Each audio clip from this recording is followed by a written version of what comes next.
silence your cell phones and be courteous to those around you by refraining from talking during the ceremony. During the presentation of graduates, we encourage you to express your pride by applauding and cheering. But in order to respect everyone around you, we ask that you not use air horns. Please enjoy the ceremony and remain seated for the processional. Thank you.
Good afternoon. My name is Mike Brands. I serve as the Vice Dean for Academic Affairs at MCG. And I welcome you, it's my honor to welcome you to the Hooding Ceremony for the 2026 graduating class of the Medical College of Georgia at Augusta University.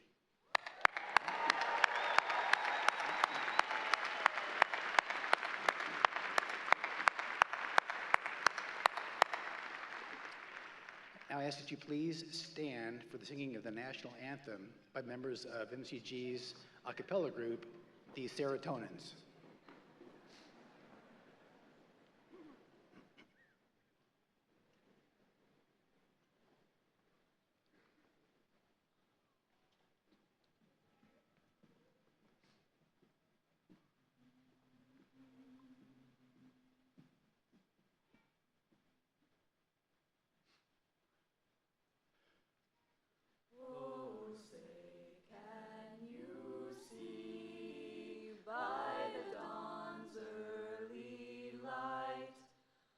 So proudly we hailed at the twilight's last gleaming, whose broad stripes and bright stars through the perilous fight o'er the ramparts we watched were so gallantly streaming.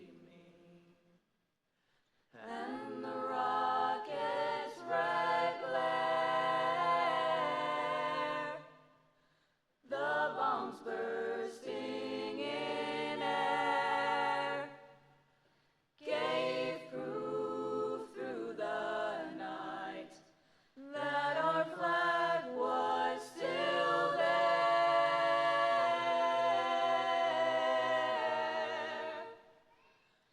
Oh, say does that star-spangled banner yet wave o'er the land of the free and the home of the brave?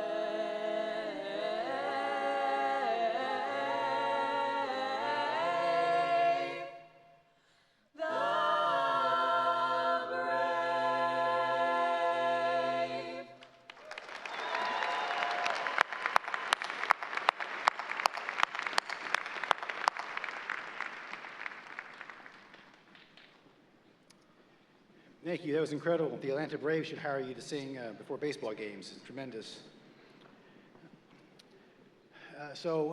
Thank you, welcome and thank you to President and First Lady Keene, to Dean Hess, Dr. Nuss, Dr. Powell, distinguished guests, family, friends, relatives, and of course, the graduates of the class of 2026.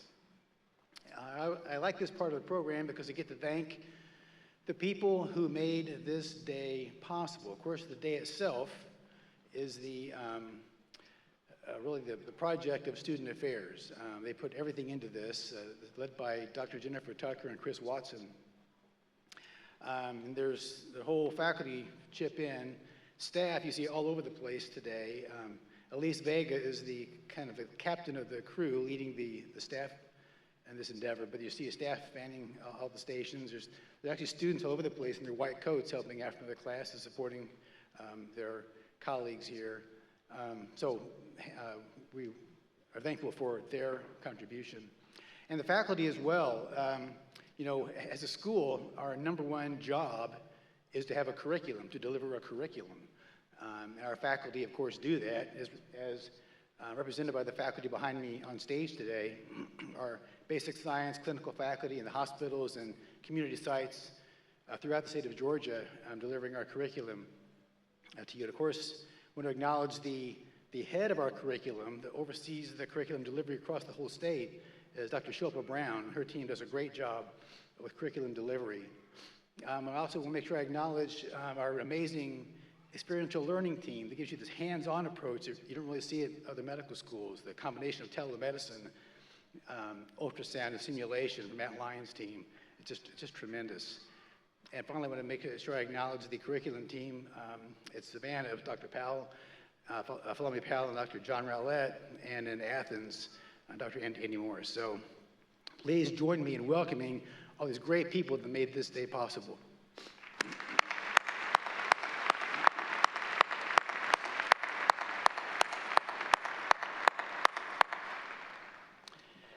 Well, my young Padawans, you've made it. How many are tired of hearing about the LCME? And surveys, right? 2 hands. I'm tired of it as well. It's been a 4-year journey, or maybe a 4-year slog through a bog, if you want to be more accurate. You know, I started in this role just a few months before you all started medical school.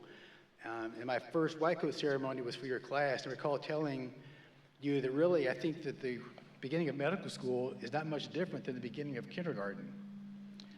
Because you're all down here looking around for your parents and waving, and mom and dad are up there with their phone trying to find you, and we even stitched your name on your coat so you wouldn't get lost. So my message to you really is just to kind of keep that excitement. You know, life, whatever, has all kinds of curveballs it throws you, but just keep that kindergarten excitement. You're excited now, you're finishing med school, you're excited to start your residency and move on to your career. So just maintain that excitement. It'll keep you going through thick and thin. So I'm very excited for you. So congratulations, and may the force be with you. Thank you.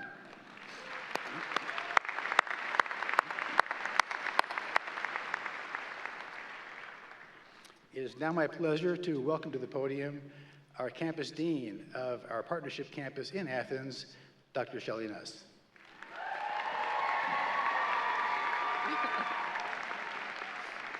Thanks, Mike, and wow, what a special day. Congratulations, class of 2026. Big day. Never thought you'd get here, I'm sure.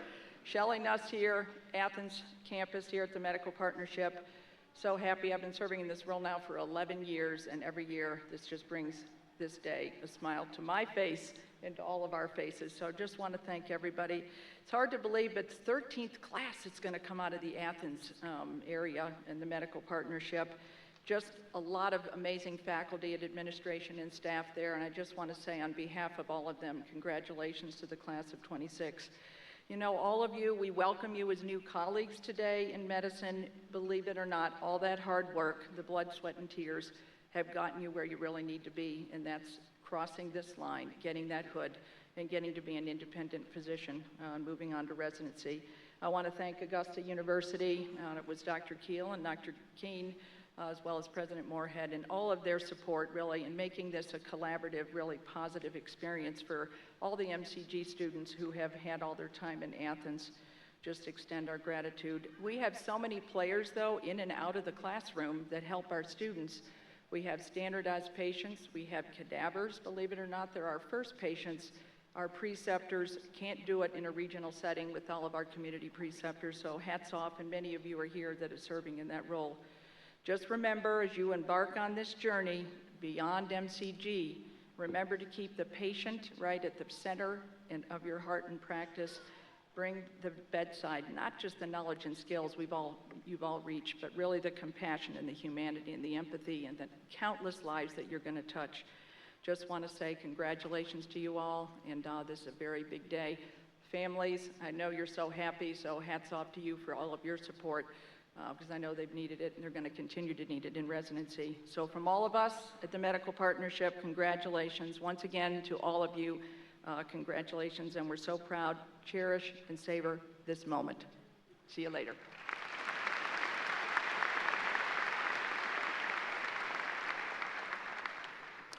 It's now my pleasure to welcome to the podium the President of Augusta University, Dr. Russell Keene.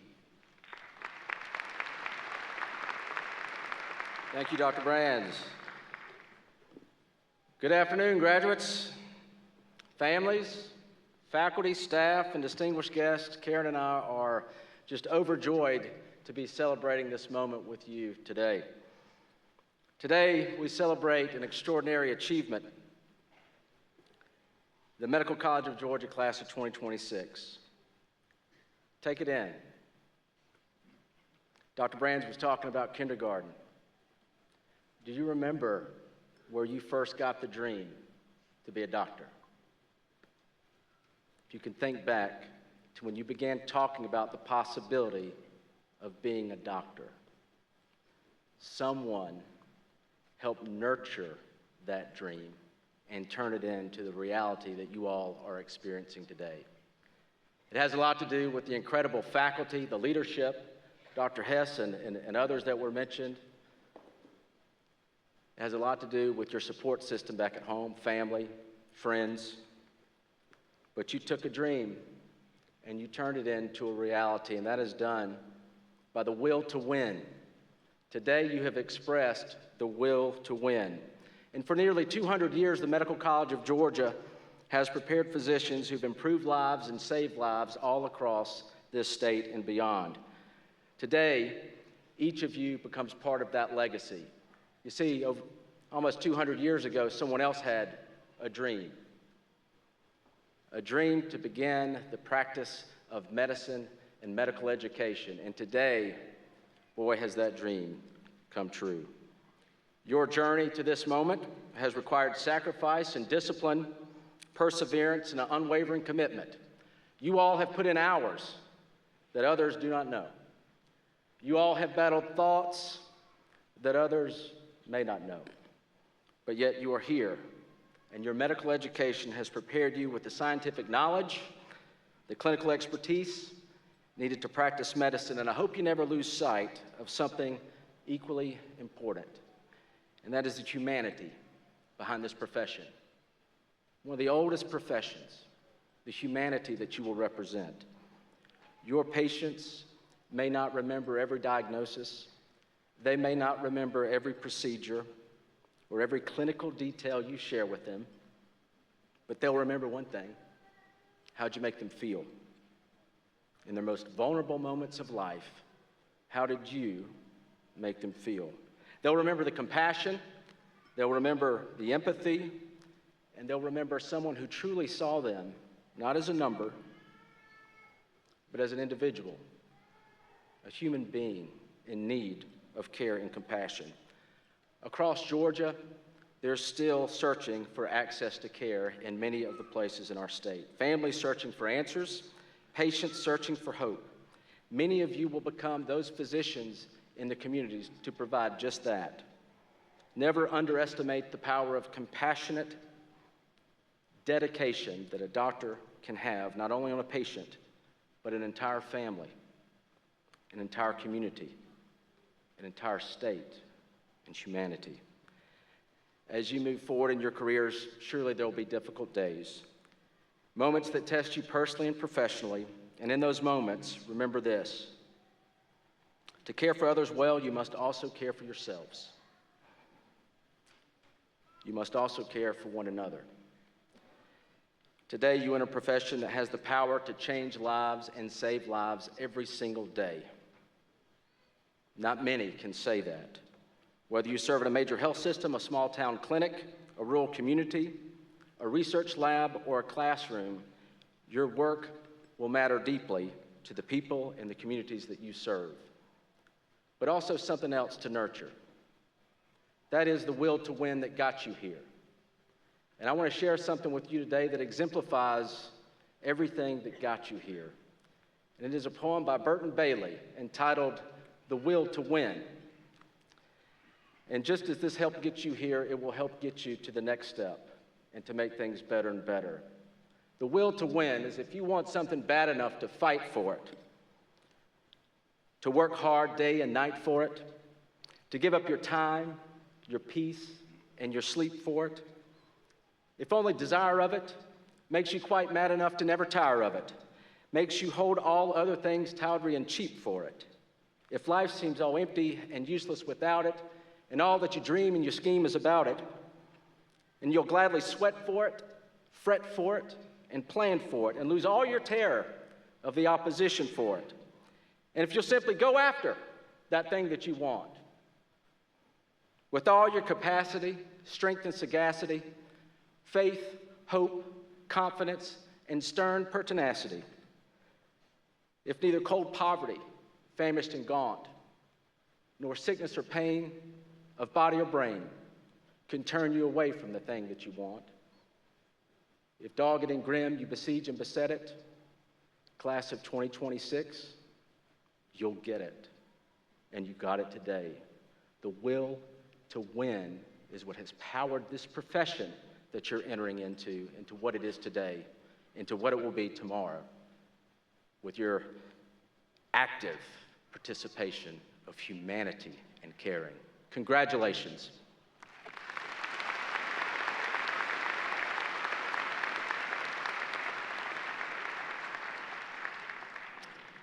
It's now my pleasure to welcome to the podium the Dean of the Medical College of Georgia, Dr. David Hess.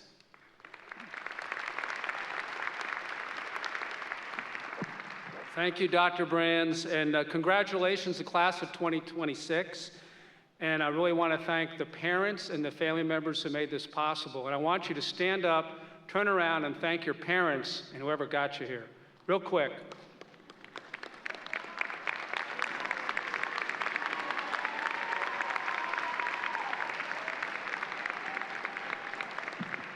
Yeah, thank you, parents. You gave us great ingredients to work with. These are stellar students, stellar individuals. That's why they're here. We have one of the oldest medical schools in the country. We started in 1828. Our founder, Milton Anthony, he died treating victims of yellow fever. He got the disease himself. And I think that really sums up the medical vocation. It's a vocation, it's a sacred calling.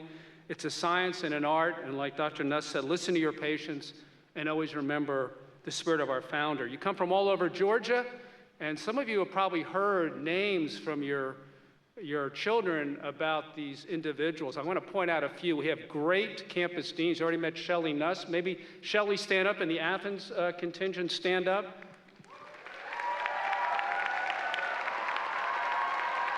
And then we have Paul Brock from Rome and Dixon Freeman from Rome and Dalton. Stand up if you're from that campus. We got Doug Patton and Kush Desai from Albany and Thomasville. And we have Falomi Powell and John Rowlett from Savannah today. Elizabeth Gray couldn't be here.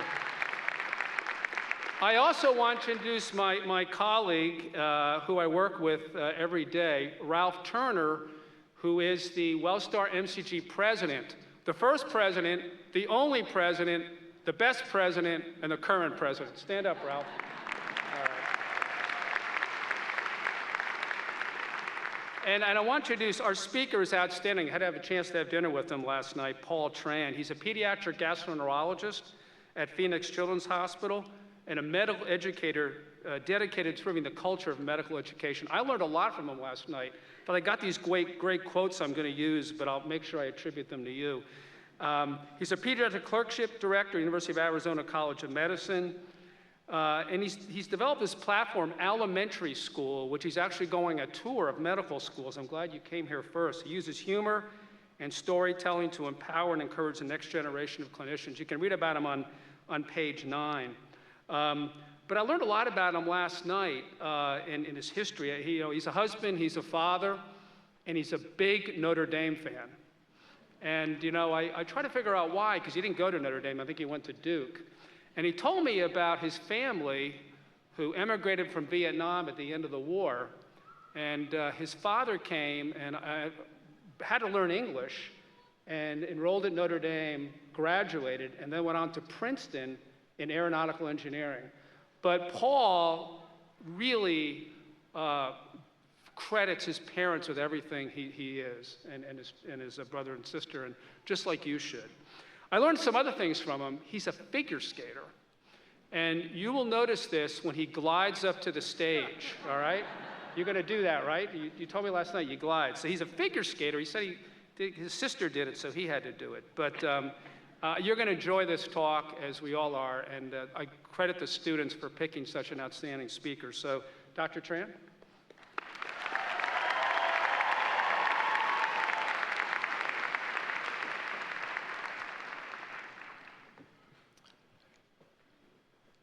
Dr. Hess, as much as it pains diehard Baltimore Ravens fan to thank a Pittsburgh Steelers fan. Thank you. Thank you for such kind words. This is the last day for all of you. And soon you're going to have a big first day. 6 years ago, I had a big first day of my own. Not residency, but fellowship. And man, I was thrown into the deep end. Thrown into a system that I didn't really know, finding my way around a hospital that I kind of knew, opening doors that I wasn't supposed to open, fielding questions as an expert when I felt like I just got here. I don't even belong here. My first day, I was running around as a new GI fellow at Children's Hospital Colorado, trying to see every single consult, new patients with problems that I needed to fix, running around, and I find myself at 4:30 in the afternoon, haven't eaten all day, and I text my attending, my supervisor, I say, hey, I have 4 patients to run by you. Will you come up to room 10-100? We'll start there. He said, sure, sounds good. 5 minutes? I said, sounds good, man. Put my phone in my pocket. Instantly it buzzes. Instantly it buzzes again. You know, like that feeling when you can't ignore that buzz in your pocket? I pull out my phone, and he had sent me 4 texts in a row. And the last preview said, it's going to be a long 3 years. I'm like, what the heck? Look up at my text. Sounds good, babe. I called my attending babe on the first day of fellowship.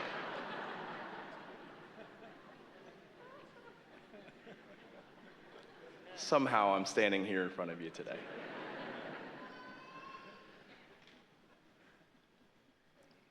But it's not something that I'm here to talk about today. It's something that I want to give to you as a lesson, because since then, Apple and other messaging services have given you the ability to edit your texts after you've sent it, and something that would have saved me a lot of heartache. But the lesson is this: in Epic and other electronic medical records, new physicians, you don't have that ability yet. So just proofread your text before you send it to a colleague, to a nurse, anyone else in the hospital. Because that attending to this day still calls me Dr. Babe. Hey, Dr. Babe, did you consent that patient yet? Dr. Babe, congratulations on that publication. Hey, heard you're giving a commencement speech today, Dr. Babe. I'm not going to focus on my communication gaffes. I want to focus on these beautiful new physicians in front of me. You are here at the end of a long journey, and you're here because of the people behind you and around you, sitting next to you, who have supported you every step of the way. Every single step of the way. They've been there through everything. The preclinical crash outs, those lectures that you thought, is this pseudoscience? You've been there through the locked door call. Hey, I'm in the stairwell, my badge doesn't work, and I don't know who to call. Your mom and dad have given you guidance through step 1, step 2, and you've gone through the match process. Your parents, your loved ones, all of you supporting your graduates today, you have earned the free medical advice for life that you've been waiting for. Let's go. That's right. You cannot ignore that 2 a.m. text for the weird rash. Okay? But, disclaimer for the loved ones who want to use that privilege right away, if you're going to send an image, please give a heads up first. You don't know if a new physician intern is busy and in line at Starbucks and they open up your text message. Please give a heads up that a picture is coming. You all have entered medical school. You came in wanting to change lives, making an impact, serving other people, serving your community. You have been the hero of your story up to this point. Every single one of you has been the hero.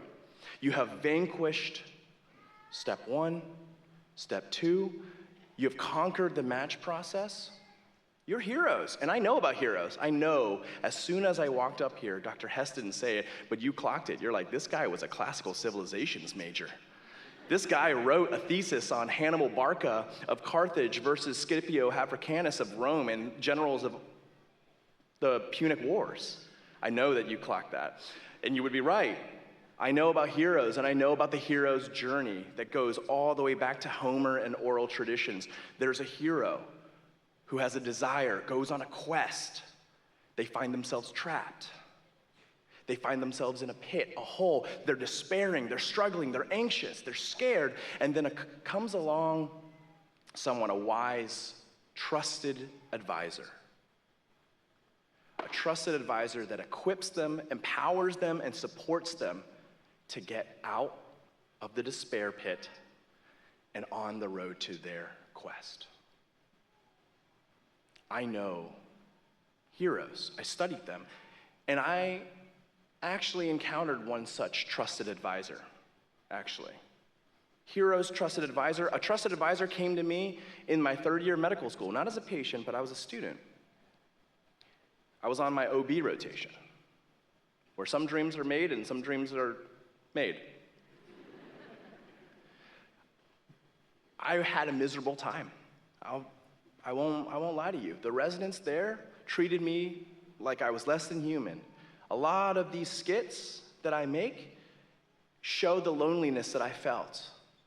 And I felt ignored. I felt like I showed up and no one cared that I was there.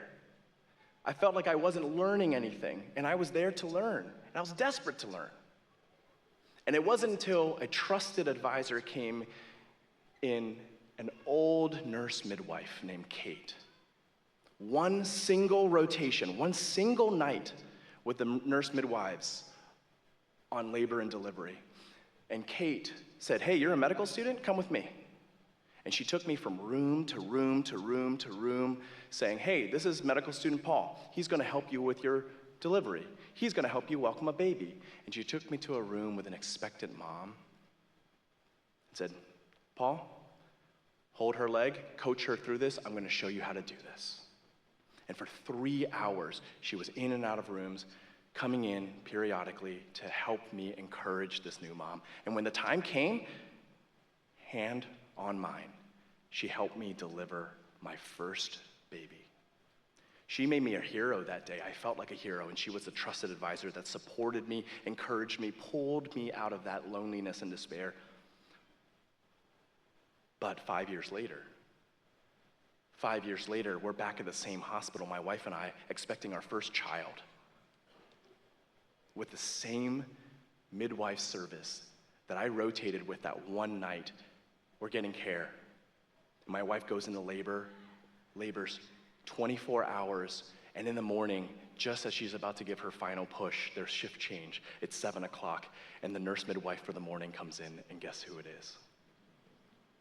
It's Kate. And I see her, I'm like, oh my gosh, I run up to her. Hi, I was a medical student, and you helped me deliver my first baby, and thank you so much. She looks at me, clearly remembering who I was. Takes a pause. Yeah. How about that's not the last baby I help you deliver? And again, hand on mine. She helps me deliver my son, my first baby. She made me a hero yet again. She was a trusted advisor. So what can you do? Be Kate.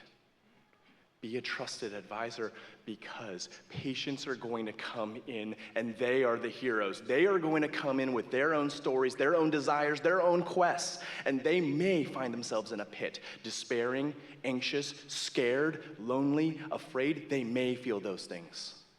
And you may get the opportunity to not be the hero of the story anymore, but the trusted advisor. The advisor who helps support, encourage, and empower them like Kate did for me, like your mentors have done for you. You get to do that now, starting a new journey. Be Kate. Be a trusted advisor. And it's not going to be easy. It will not be easy. You will find the same old and new obstacles in front of you, that you've seen all through medical school. You will ask yourself constantly, as I do, as many of the faculty here do on a daily basis, am I doing good enough? You ask yourself that all the time. Am I doing good enough to belong here? Am I doing good enough to graduate medical school? You will enter intern year saying, am I doing good enough to cut it? Did they make a mistake? I have overwhelming imposter syndrome. Am I doing good enough to belong here? Am I doing good enough to be like everyone else? To match up with my co-residents? Comparison game. And then that gives way to the achievement focus. Am I doing good enough to match into the fellowship I want? Am I doing good enough to be where I want in my career? It's a hard question to answer. Am I doing good enough? So I would say this. Stop asking yourself, am I doing good enough, and flip it. Start asking yourself, am I doing enough good? Am I doing good enough is self-focus. Am I doing enough good is others-focused. Am I doing good enough is performance-oriented. Am I doing enough good is service-oriented. One is about ego. The other is about impact. Start asking yourself, am I doing enough good?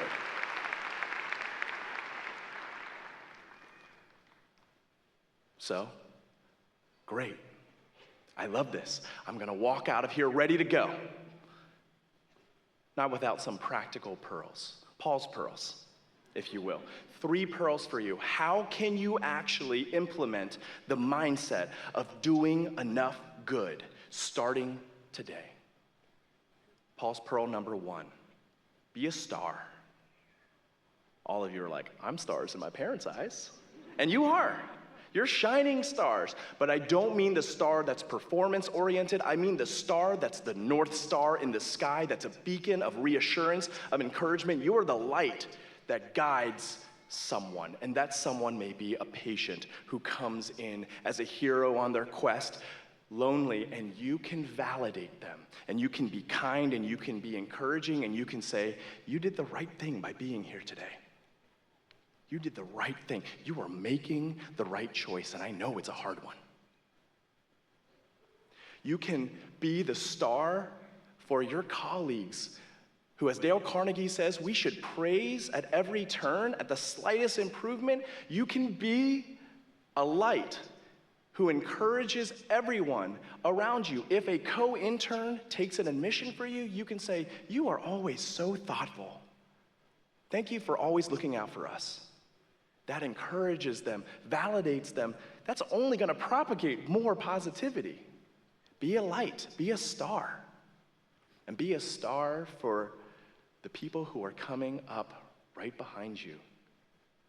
The students who are in the shoes that you're in now, who are about to fill the shoes that you are going to fill. View them as future colleagues. Keep those promises to yourself. I will be like that resident that I had that encouraged me. Paul's pearl number 2, slow down. Slow down. Sit down. As someone in the hospital, do you know how many times I see on rounds 15 people standing up in a room delivering news downwards to a patient who's lying in their bed? A patient who's in a clinic room, sitting there, maybe in a wheelchair, maybe in a stretcher, looking up as care is delivered down. Well, guess what? That's physically imposing. No matter how big you are, when you're standing, you are over someone who's laying down or sitting down. So sit down, squat down. If you don't mind C. diff on your pants, sit down on the floor. Sit down when you enter a room. When you ask the open-ended question that we have equipped you to ask, what brings you in today? Slow down. Let them answer. Stop listening to formulate the response that you're just going to say next. Slow down and listen. And you might say, well, I don't really know. I don't really know how to slow down. I have a script, old card, Socrates, whatever, OPQRST, whatever it is. I know how to ask questions. Got to get to that exposure history. There's ID docs watching. Well, 2 practical phrases. Tell me more, and what else? That's it. 5 words. What brings you in today? Oh, I have X. Tell me more. Well, it started 5 days ago. What else? Well, I also noticed this. Tell me more. Oh, I have this. Oh, what else? And you can just say that when you don't have to say any other words, because a patient has the story. They are the hero. They will tell you where their quest is, and you are there to encourage them. Slow down. Physicians are seen in studies to interrupt patients within 7 to 11 seconds or shorter. Slow down. And the final Paul's pearl, seek advice. Seek advice. Because on this journey to be a trusted advisor, you're going to accumulate what we all have accumulated.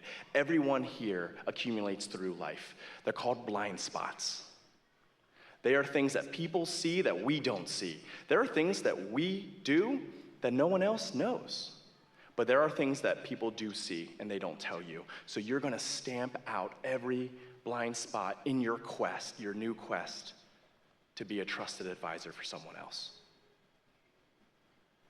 You go to find people you trust. You wanna find people that you trust to tell you what you need to hear, even if you don't wanna hear it. That's a mentor for me. That's my spouse. That's my wife. She tells me what I need to hear, even if I don't want to hear it. You want to find those people in your life, especially in medicine around you, and you say, what are my blind spots?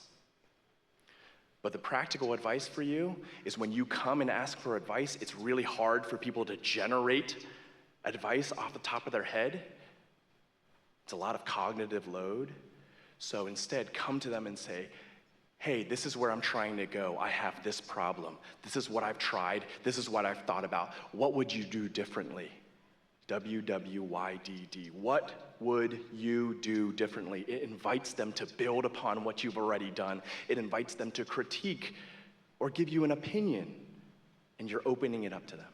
What would you do differently?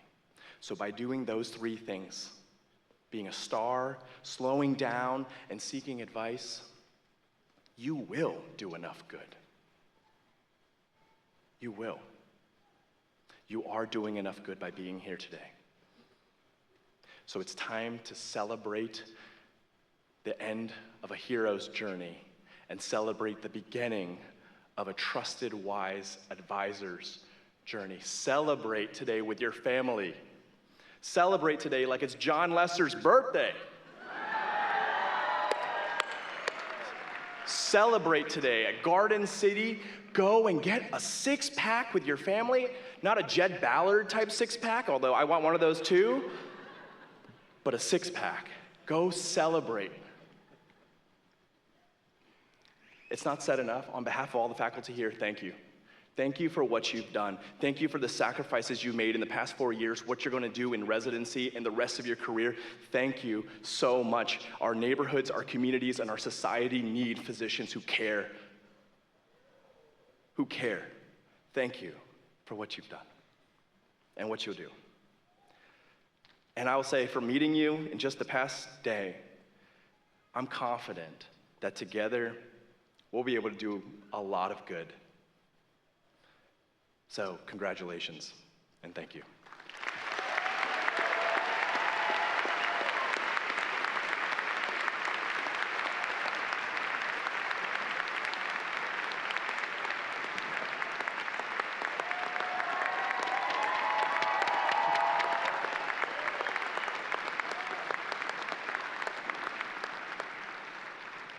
Thank you, Dr. Babe. I mean Tran. For those who don't know me, I'm Jennifer Tucker. I'm Associate Dean for Student Affairs for the Augusta campus. And during this segment of our program, we have the opportunity to recognize several outstanding members of our faculty and senior class. To begin, I would like to welcome Dr. Keene back to the podium to present our first award.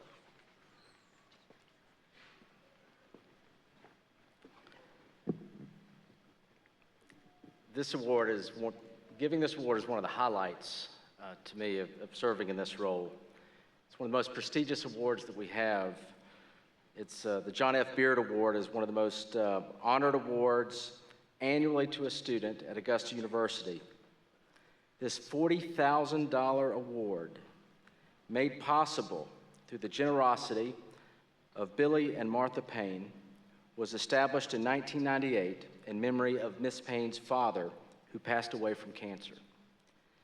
This award also honors President Emeritus Francis Tedesco and Dr. Mark Williams, a Medical College of Georgia graduate who cared for Mr. Beard during his hospitalization. It reflects a legacy of compassion, a legacy of service, and a legacy of deep commitment to patients and families. And each year, a faculty committee selects a graduating student who exemplifies these values, someone who has demonstrated meaningful service to our university and our health system, someone who understands what it means to truly care for others. And this year, that student is Pooja Punakalu.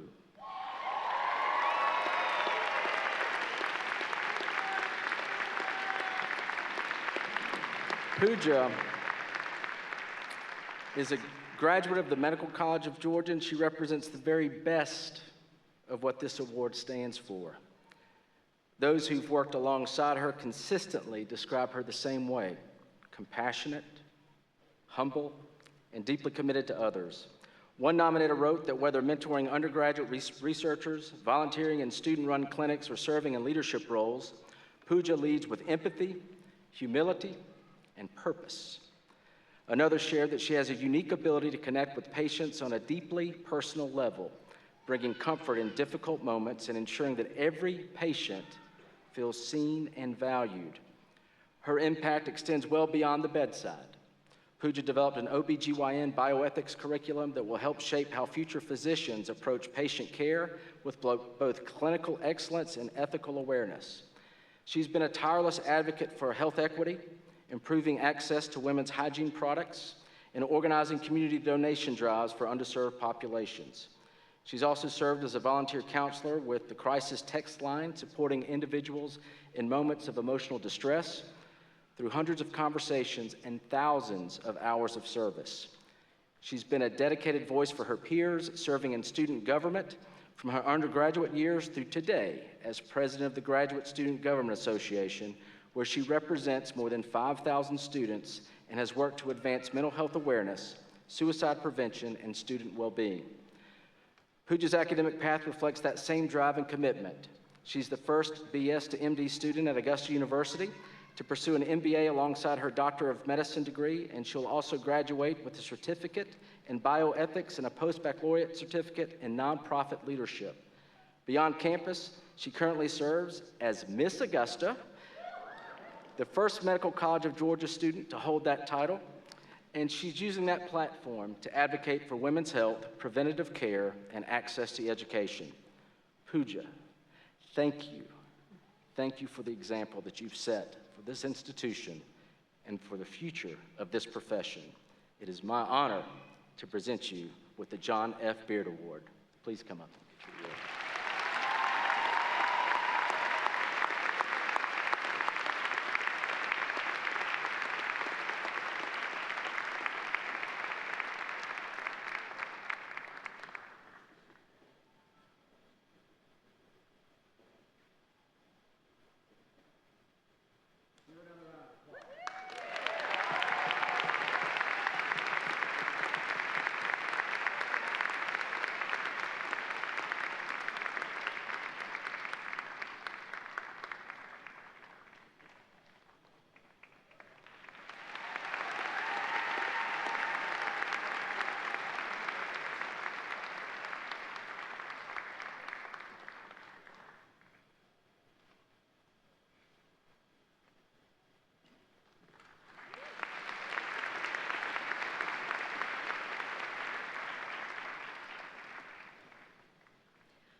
Thank you, Dr. Keene, and congratulations, Pooja.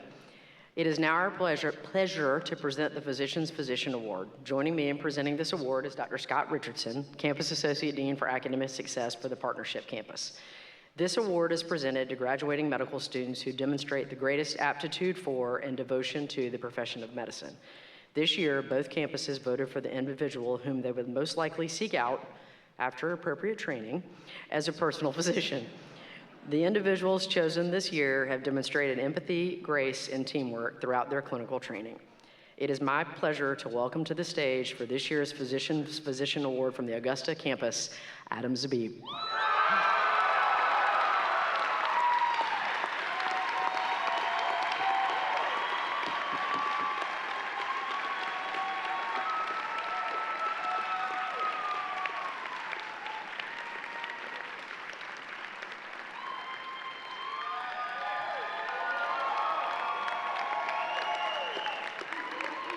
And while he walks up, let me announce that from the Partnership Campus in Athens, the Physician's Physician Award goes to Amanda Lilly.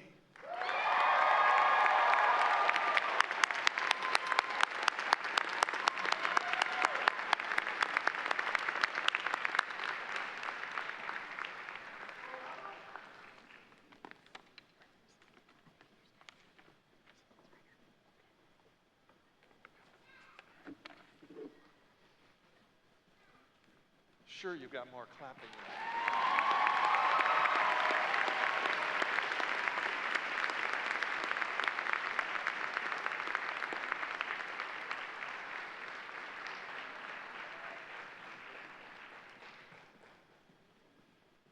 Please help me welcome Dr. Bunja Rungrang to the stage, and here she is. Too short.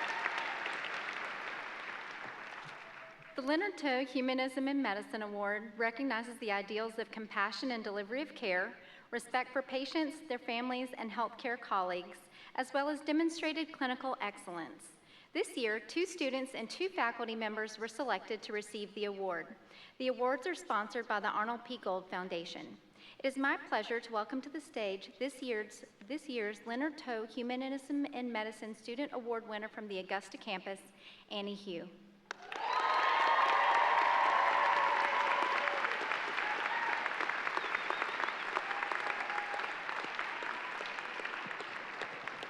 And the student winner from the Medical Partnership Campus in Athens is Amanda Lilly.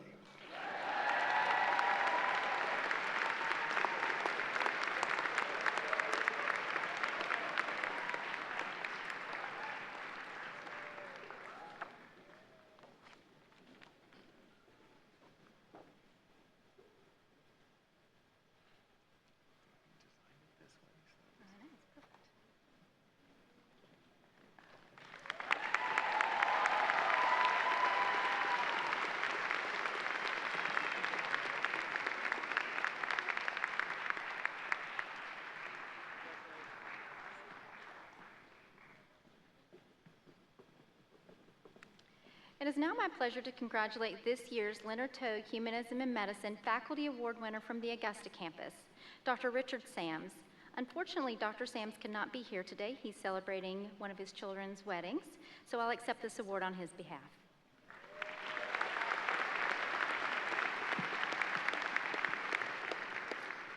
And Tay, it's a high personal honor to announce that the faculty award winner from the Medical Partnership Campus in Athens is Dr. Donald Scott, who's with us.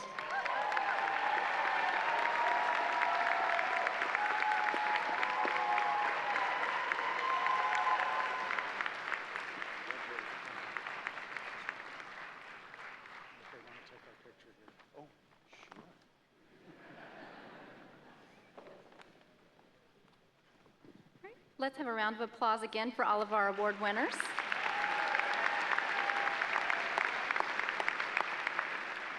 And now please welcome Dr. Chris Watson, Assistant Dean for Student Affairs, to the podium.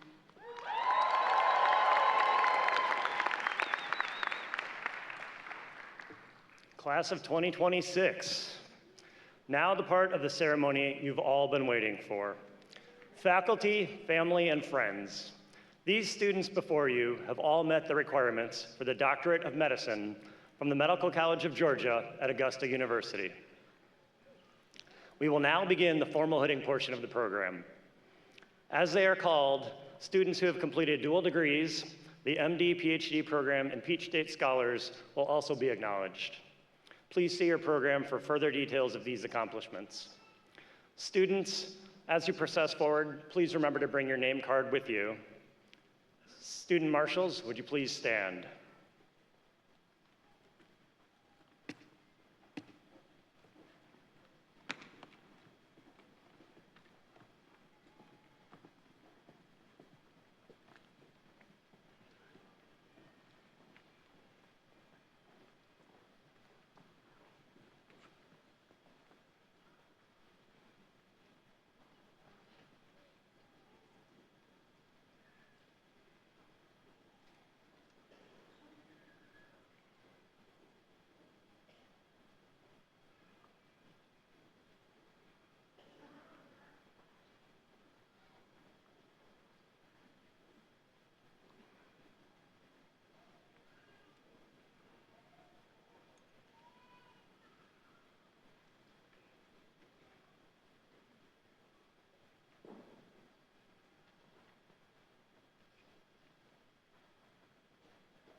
Dr. Madeline Granat. Dr. George Liu. Dr. Abigail Elizabeth Smith, MBA. Dr. Sydney Dawn Delore.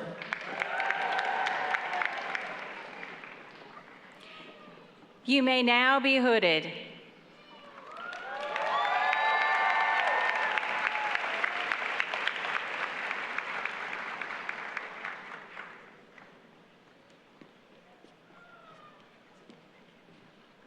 Dr. August Anderson.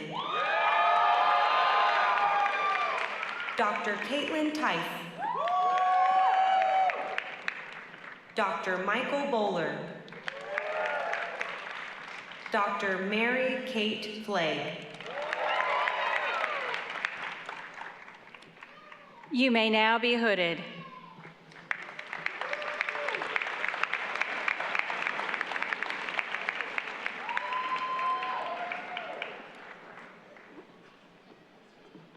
Dr. Taylor Leathers.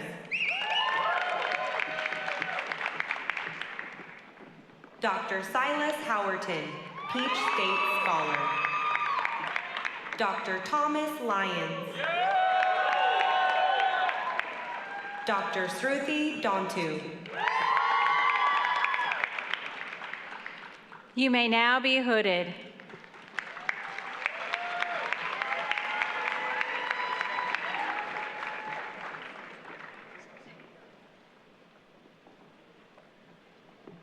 Dr. Haley Ann Chisholm, MPH. Dr. Fatima Abdul Qadir. Dr. Sarah Fedor. Dr. Eden Mahoney.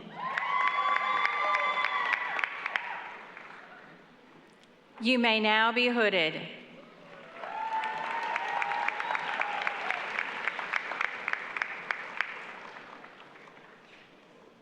Dr. Austin Tianwei Liu.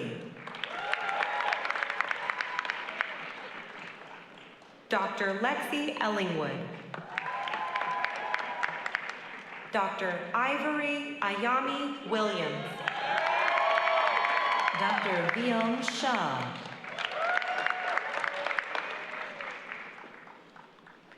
You may now be hooded.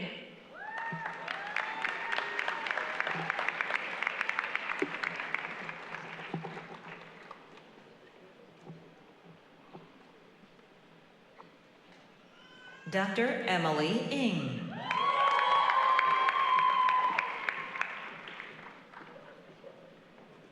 Dr. Ryan James Frericks, MBA.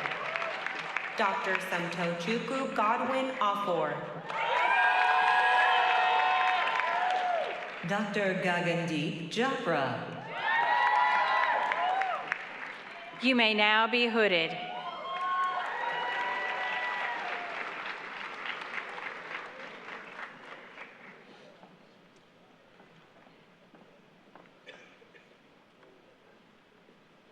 Dr. David Cotter, Peach State Scholar. Dr. Abhiram Gopal Akela. Dr. Mark Ademisoye. Dr. William Goss.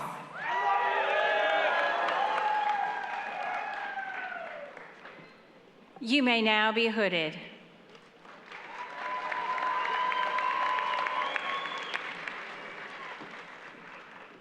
Dr. Chloe Farnham.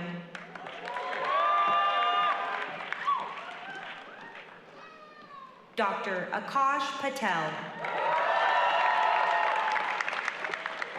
Dr. Harjot Singh Chima.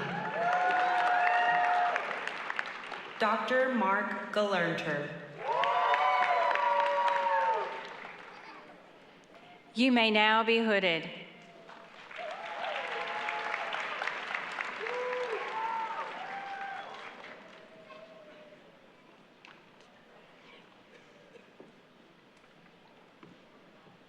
Dr. Anki Vialapalli.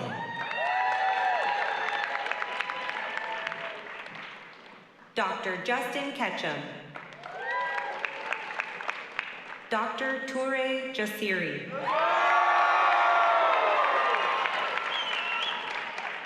Dr. Elaine Rogers.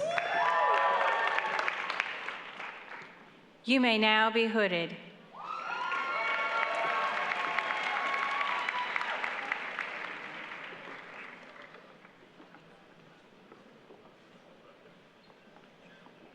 Dr. Dakota B. Poshell, MD, PhD. Dr. Ojwal Alaru. Dr. Carol Beatty. Dr. Danielle Dunman.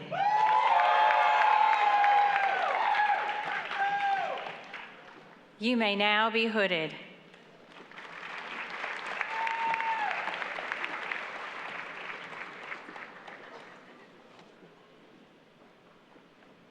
Dr. Annie Hu.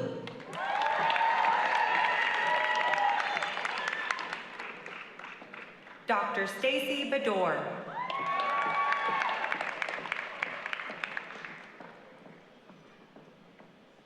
Dr. Arjun Niraj Bhatt. Dr. Vivian Makul.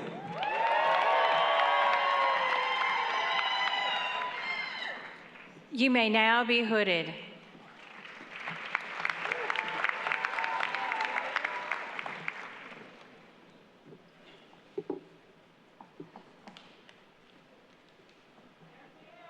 Dr. Alicia Nikhilkumar Patel, MPH.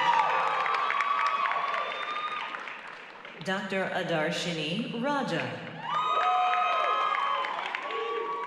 Dr. Nicholas Arrowood. You may now be hooded.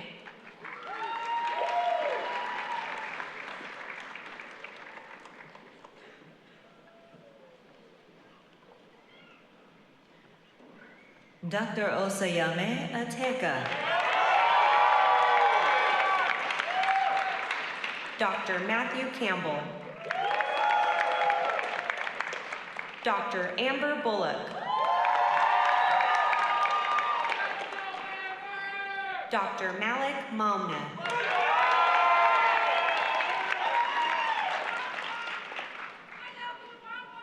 You may now be hooded.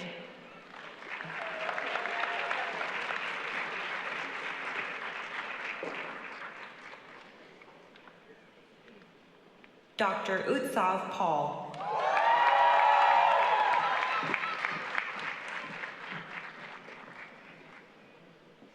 Dr. Joshua Clark.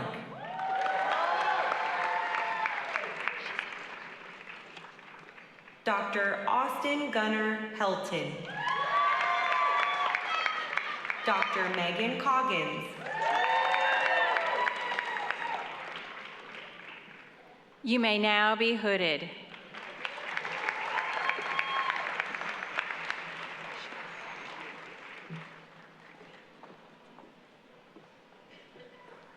Dr. Edwin Kantara Kulan.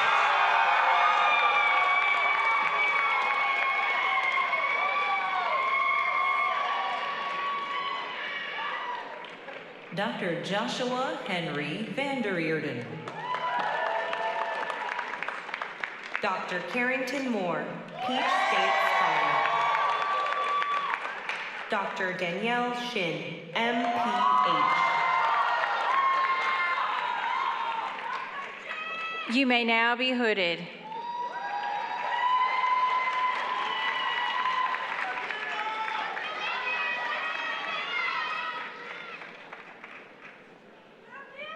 Dr. Daniel Mark Newton. Dr. Hannah Grace Cobb, MPH. Dr. Alvaro Hernandez Cortez, MPH. Dr. Hema Jason Nesbitt. You may now be hooded.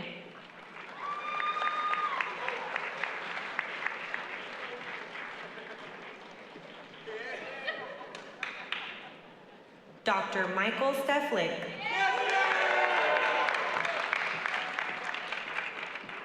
Dr. Andrew Lempner. Dr. Bonnie Senthil. Dr. Bhavya Bakshi.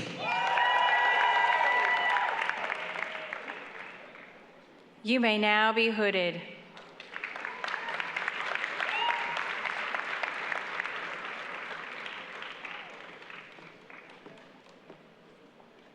Dr. Richard Wong Jerdong. Dr. Eric Luna. Dr. Danielle Andrea Obiri, MPH. Dr. Praveen Krishnan Vikram, MBA. You may now be hooded.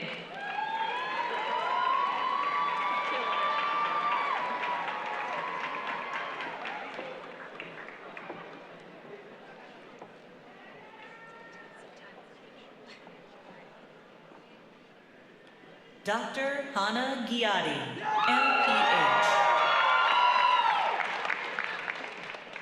Dr. Sean Doss. Dr. Neethu Adathara. Dr. Cameron Marie Liss. You may now be hooded.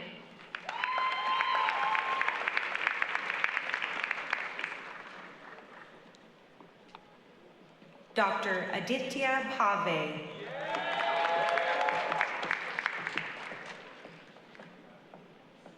Dr. Anthony Elengical.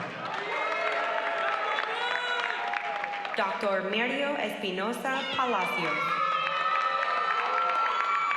Dr. Kyle Thomas Burkhart.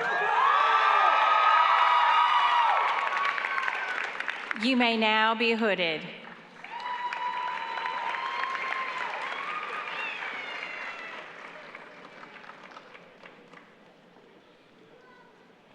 Dr. Rohan Kapuria.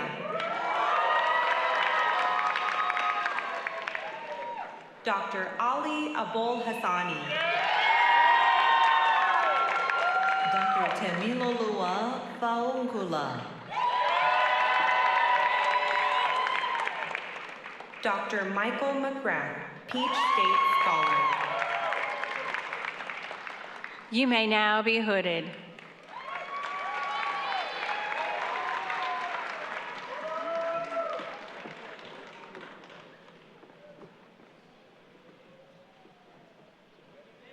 Dr. Emily Ann Jones. Dr. Vatsala Kapoor, MPH. Dr. Nicholas Fuchs. You may now be hooded.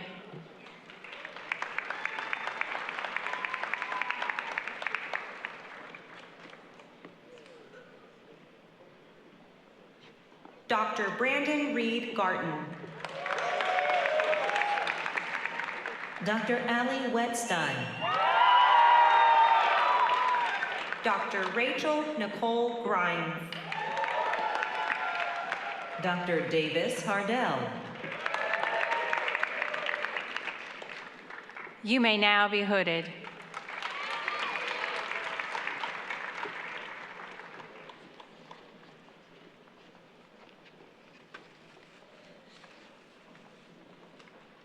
Dr. Luke Guy.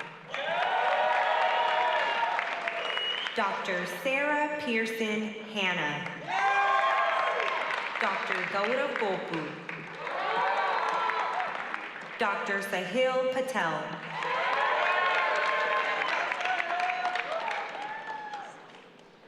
You may now be hooded.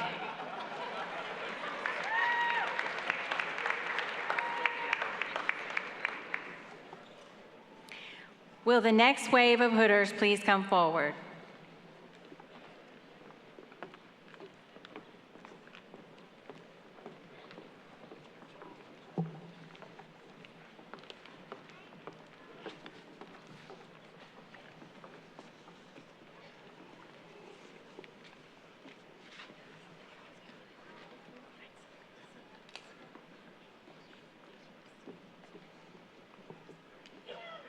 Dr. Caroline Elizabeth Finn. Dr. Madison Hazelwood. Dr. Sakshi Segal. Dr. Ananya Chakraborty. MPH.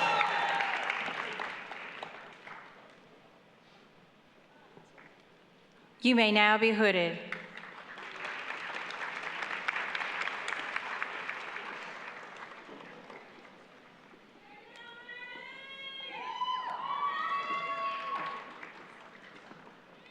Dr. Iriel Duncan.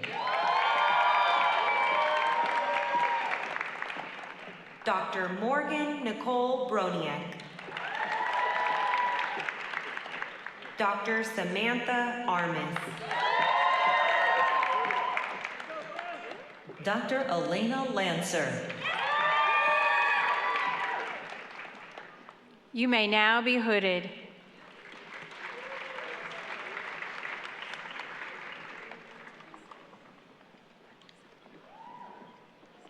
Dr. Mohammed Ahmed Nisar. Dr. Ashna Bardwaj.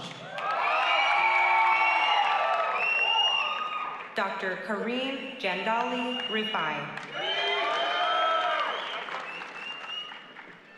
Dr. Jake Clayette. You may now be hooded.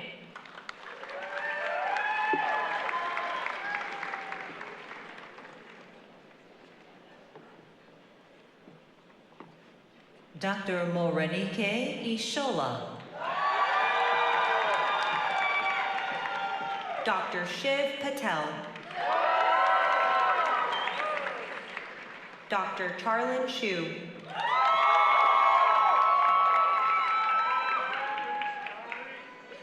You may now be hooded.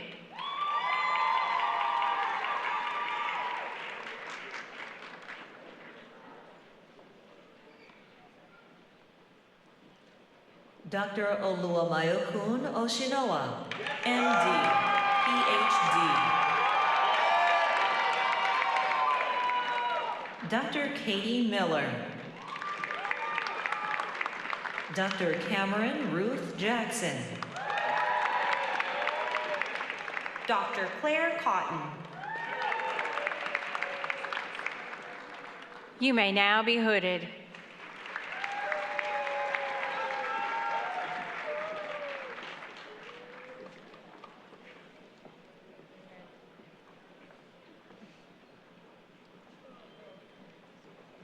Dr. Anna Sophia Chung.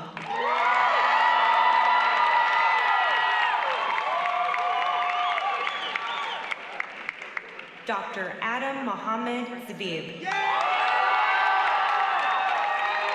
Dr. Ritwik Kopaka, MPH. Dr. John Lester.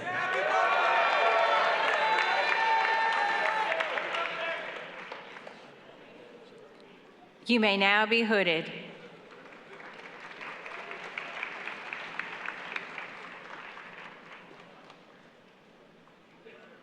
Dr. Madison Ives.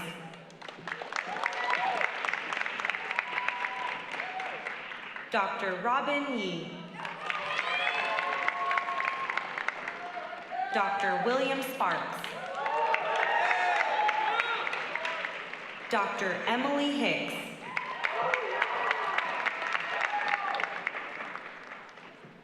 You may now be hooded.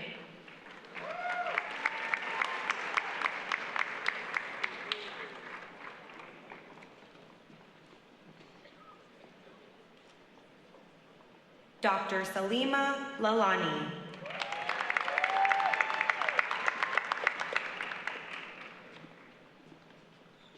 Dr. Ahmed Shatewi. Dr. Ryan Khan.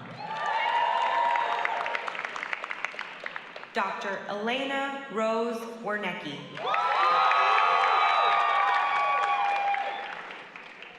You may now be hooded.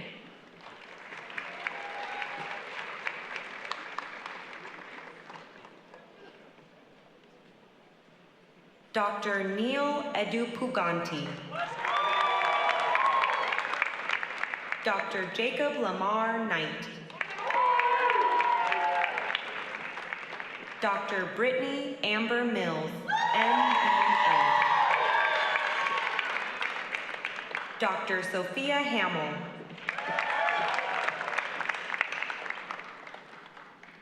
You may now be hooded.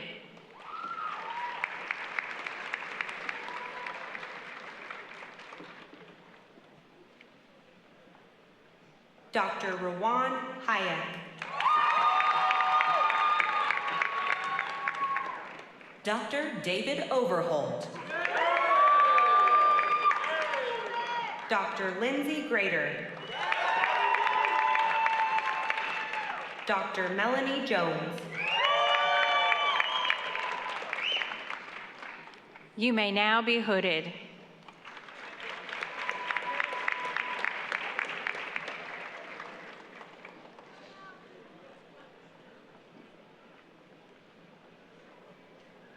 Dr. Joshua Fernicola. Dr. Madeline Lowry. Dr. Mitchell Truman Hansen, MPH.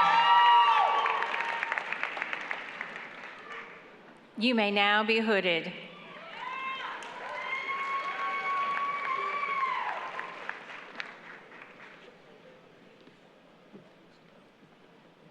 Dr. Anuja Sai Palacharla, MBA.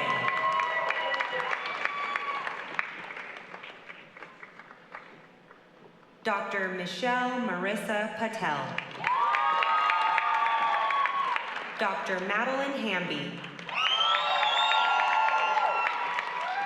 Dr. Teresa Parker. You may now be hooded.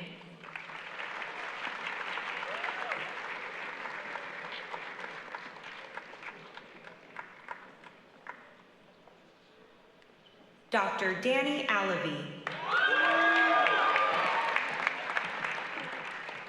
Dr. Madison Tritt White, Peach State Scholar. Dr. Brenna Martin. Dr. Pooja Punukolu, MBA.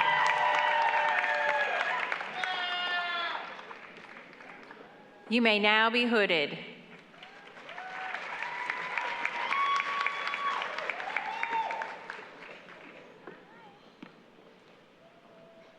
Dr. Meghna Reddy.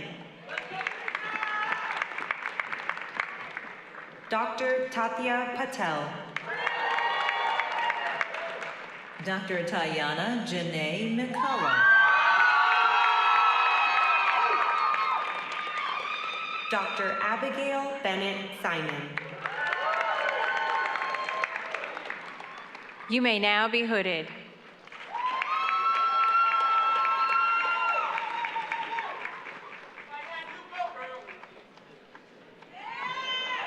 Dr. Asim Ahmed.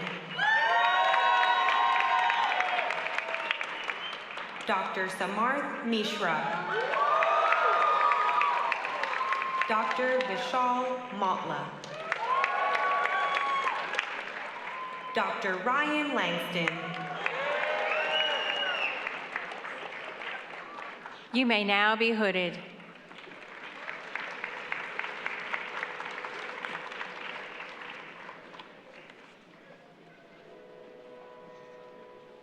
Dr. Weston Bush. Dr. Claire Odom, MPH. Dr. Jacob Warden.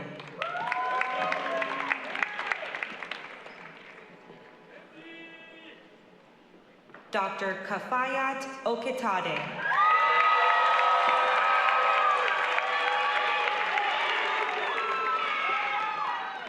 You may now be hooded.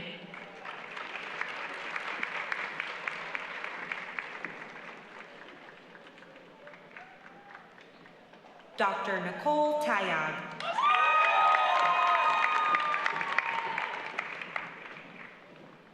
Dr. David Brower.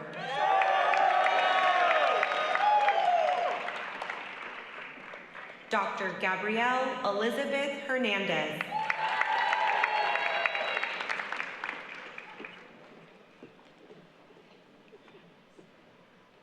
Dr. Ankita Shah.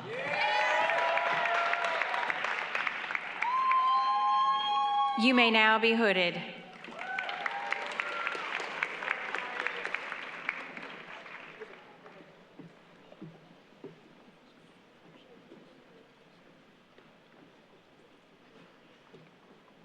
Dr. Dhruti Jyotindra Trivedi, Peach State Scholar. Dr. Bryce Ona. Dr. Pratima Bajaj. Dr. Eric Pan.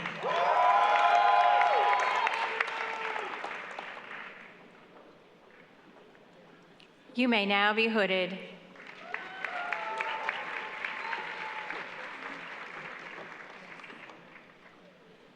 Dr. Stephanie Hayes.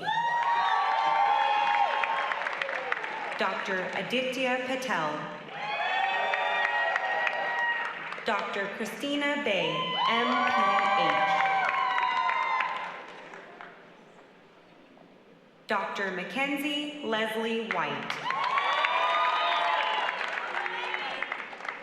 You may now be hooded.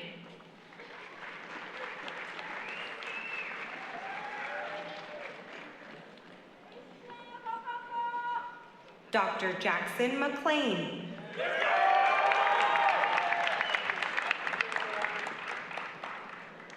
Dr. Caitlin Landy Margol. Dr. Rag Patel.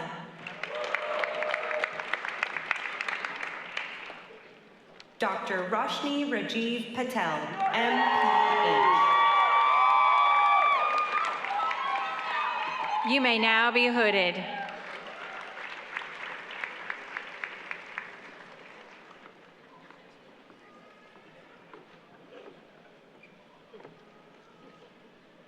Dr. Josephine Rudd Jong Menas, MPH. Dr. Arthi Shankar. Dr. Abhinav Sharma. Dr. Benjamin Roland Lapid.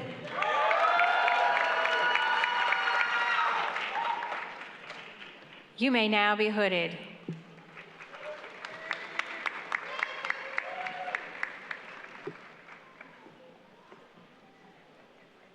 Dr. Karan Sharma, MBA.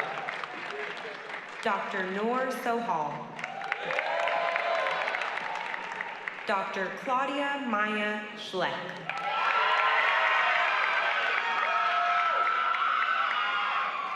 Dr. Avni Avinash Sawant, Peach State Scholar.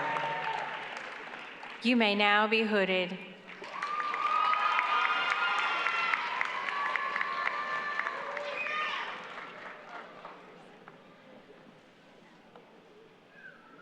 Dr. Ryan Tang. Dr. Isha Tadvai. Dr. Aditi Thiru. Dr. Nicholas Michael Trin.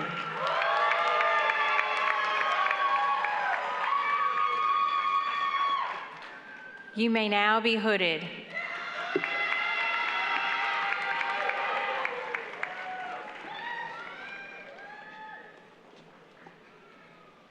Dr. Lucas Beltmat. Dr. Ayana Nicole Turner, Peach State Scholar. Dr. Gustavo Capo.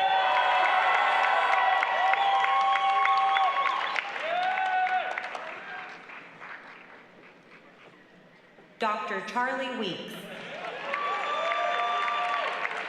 You may now be hooded.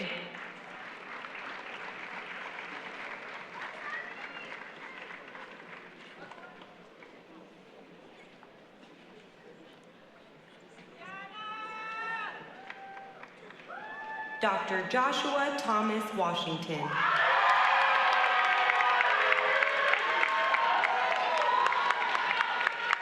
Dr. Mark White. Dr. Grace O'Malley Thayer. Dr. Stephanie Frostran. You may now be hooded.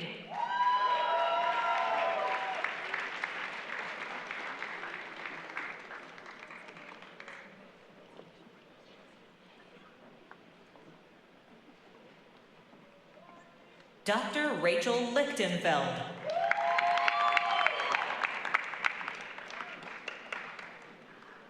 Dr. Daniel Ernesto Herrera.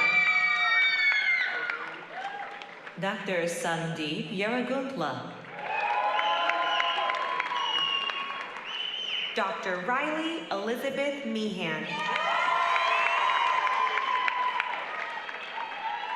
You may now be hooded.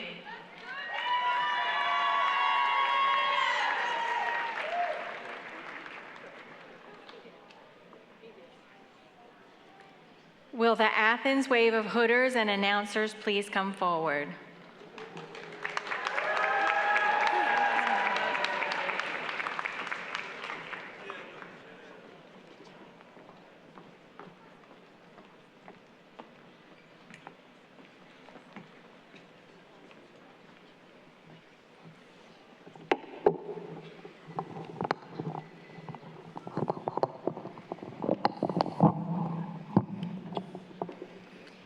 The instructions say adjust to your height, but it doesn't let you adjust high enough. We'll do our best. Dr. Hamza Ali.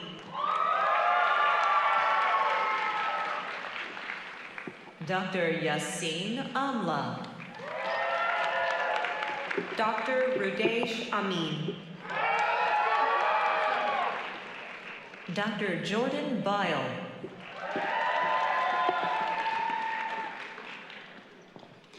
You may now be hooded.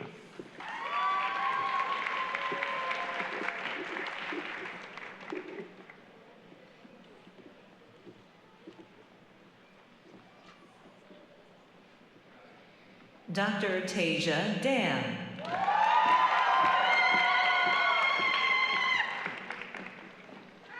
Dr. Matthew Bussey. Dr. Anna K. Guzman. Dr. Victor Chiban.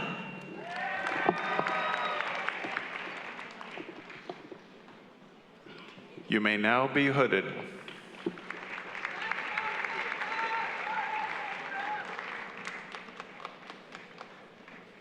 Dr. Andrew Chang.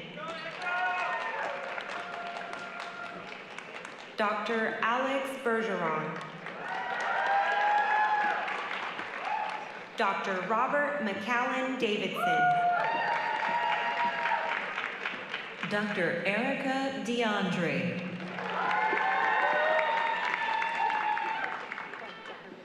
And now you may be hooded.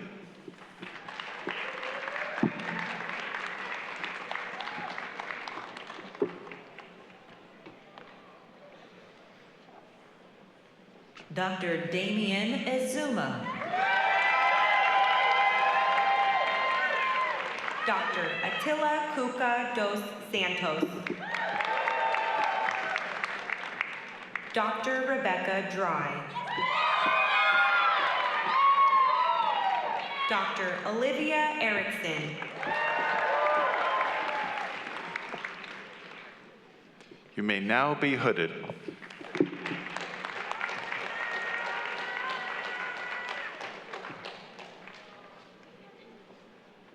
Dr. James Dornbush. Dr. Joshua Geltz. Dr. Sean Gordon.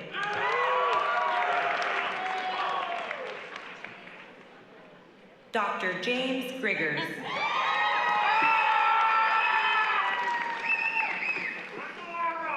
You may now be hooded.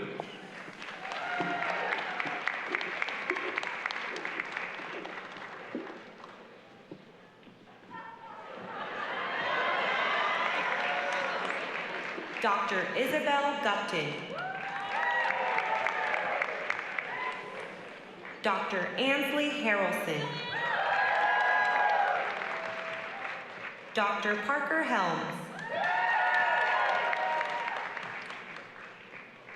Dr. Noor Mohammed Hillu.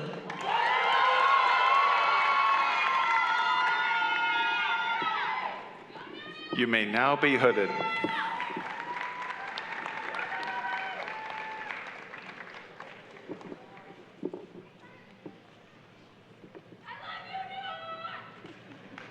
Dr. Horace Jamal.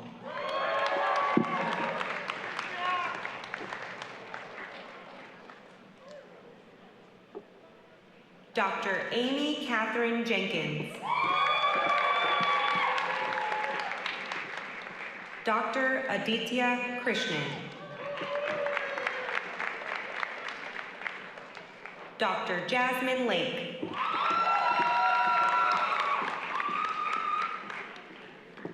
You may now be hooded.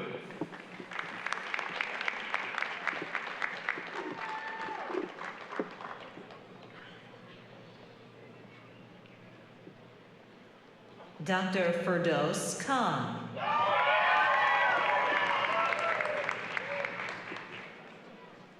Dr. John Lehman. Dr. Jason Levin. Dr. Amanda Lilly.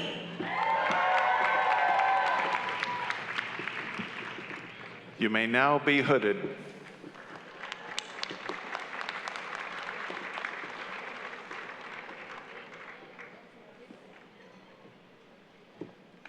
Dr. Delaney Lockwood, MPH. Dr. Abdullah Ibrahima Bad. Dr. Lucas McCook. Dr. William Frey McCormick, Jr.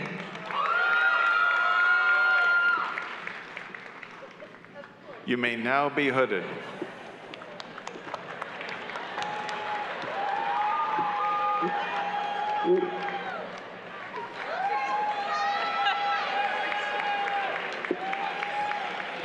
Dr. Hunter McWilliams. Dr. Elena Moore. Dr. Taylor Moore Lacey.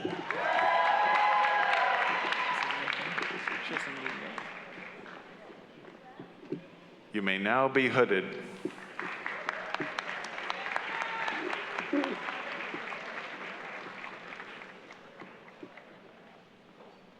Dr. Rita Naeem.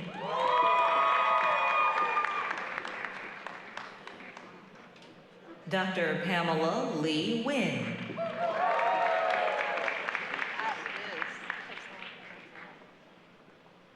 Dr. Eric Odermatt, MBA. Dr. Eric O'Hara. You may now be hooded.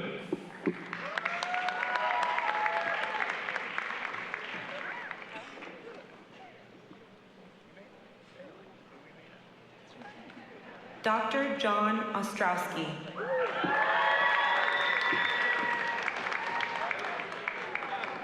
Dr. Shivani Patel, MPH. Dr. Caitlin Pierce.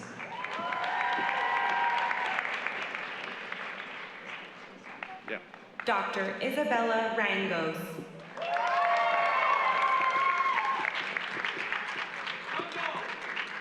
You may now be hooded.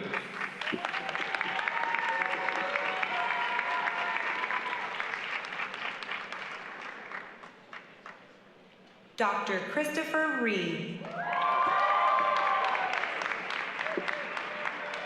Dr. Justin Rowe. Dr. Quinn Rowe.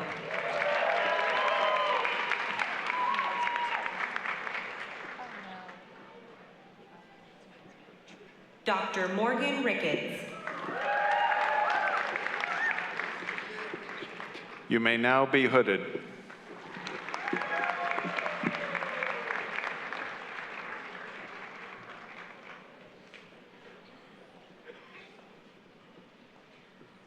Dr. Khadija Fatima Shabir.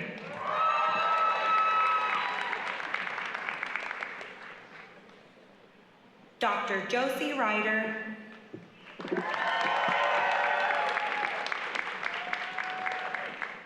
Dr. Gi Jung Shin.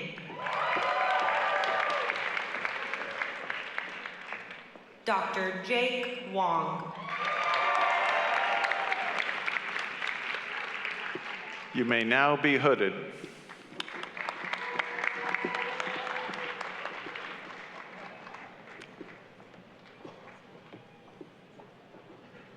Dr. Debbie Song, MBA.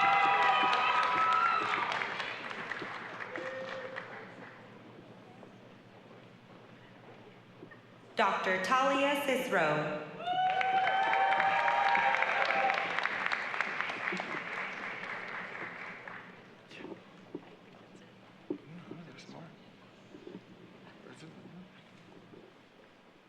Dr. Sarah Stay.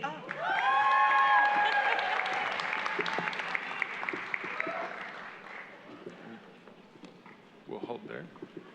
You may now be hooded. She has a family hooded. She has a family.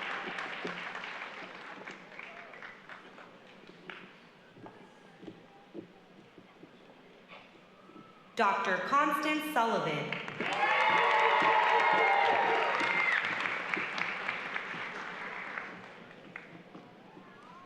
Dr. Hanyao Sun.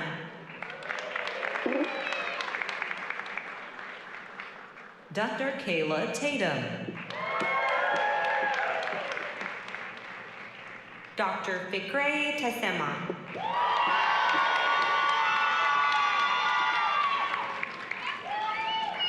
You may now be hooded.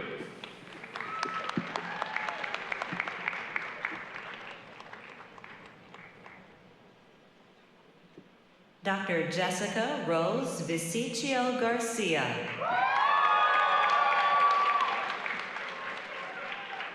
Dr. Madison Wallace.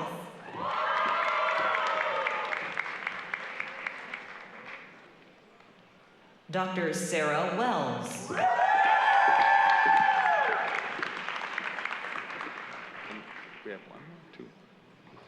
You may now be hooded.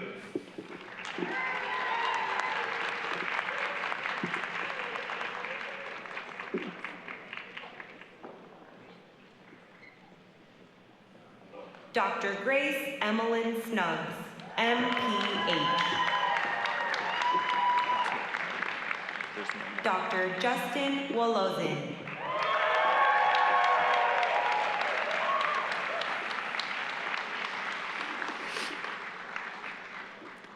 Hooded you may now be, to quote Yoda.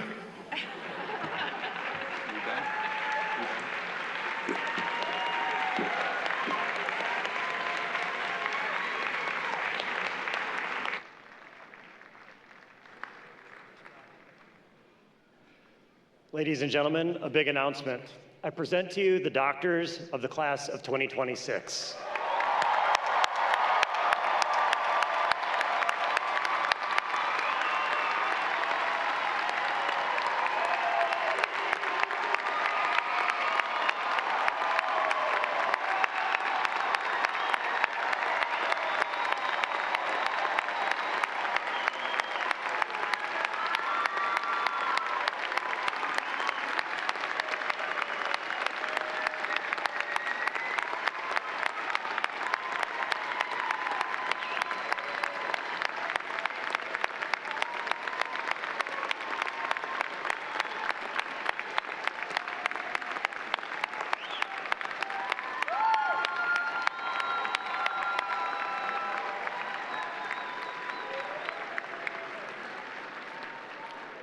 Congratulations, graduates. Now I would like to bring forward the class presidents for the Medical Partnership Campus and the Augusta Campus. Dr. Anna Sophia Chung and Dr. James Dornbush will represent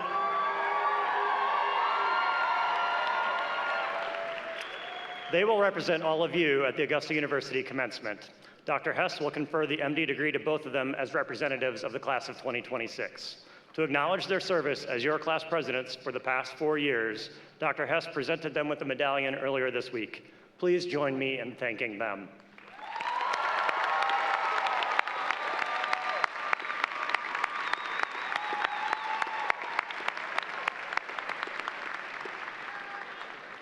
It now gives me great pleasure to introduce the 2026 class president for the Augusta campus, Dr. Anna Sophia Chung.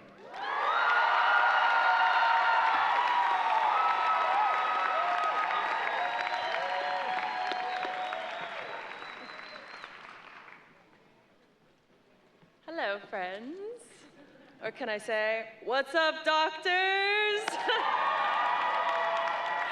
Oh, that's never gonna get old. At least not today. So for those of you who don't know this about me, I have roots in Nicaragua and Korea. And somehow, despite all of that, I am a Georgia girl, born and raised, never left, and not leaving for residency either. And I love it. There's something about the South. I think the breeze feels cooler in the summer. The sweet tea is definitely sweeter. And most importantly, the people are kind. And there's this one Southern tradition, at least I think it's a Southern tradition, I don't know, y'all tell me, that really stuck with me growing up, and that's handwritten thank you cards. Seriously, I don't know if this is a Southern thing, so y'all tell me after this, or it might just be a my mom thing. But after every birthday party, my mom would sit me down and make me write a thank you card to every single person who had brought me a gift. At the time, hated it. But now, I realize it wasn't really about the cards. It was about learning how to pause, reflect, and recognize the people and the moments that shape your life.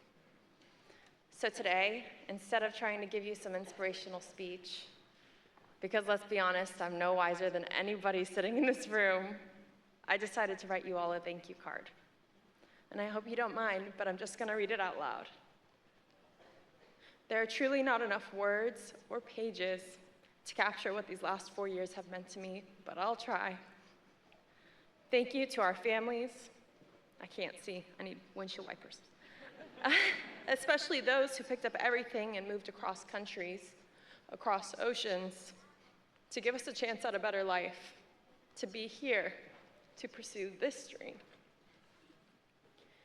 Thank you to the friends and loved ones who showed up to every game, every milestone, every recital, just to show us that we mattered. Thank you to our professors who somehow condensed PhD-level pathophysiology into 50-minute lectures and then gave them to a pretty empty classroom of caffeine-dependent students. Thank you to the deans who treated us like family, who picked up the phone at crazy hours, answered panicked emails, and showed up for us in ways that went far beyond their job descriptions. You have been a constant support system, and you are a huge part of what makes MCG so special. Thank you to the physicians and mentors who trusted us, who let us stumble through our first patient interviews, and gave us the space to grow. You saw something in us, sometimes before we saw it in ourselves, and guided us exactly where we needed to be. Thank you to all of the kind strangers who opened up their homes to us during rotations all across Georgia. And lastly, but certainly not least, thank you to my classmates. I'll be honest, I did not expect medical school to bring me some of the best memories and some of the best people of my life. Especially when all you hear going into it are horror stories. The stress, the exhaustion, just how hard it's gonna be. And don't get me wrong, those things are very real, but somehow I think it also brought us closer. And I'll say something I truly didn't expect to feel. I think medical school has been the best 4 years of my life. And I hope, at least in some small way, you all feel something similar. Because what makes this class special isn't just what we've accomplished, it's what we've been through together. We didn't just make it through medical school. We made it through a hurricane, through days without power, disrupted schedules, uncertainty, and somehow we still found ways to show up. That's who this class is. And on top of simply getting through it, we kept achieving. We have classmates like Chloe and Elena, who somehow found the time and determination to complete Ironmans during medical school.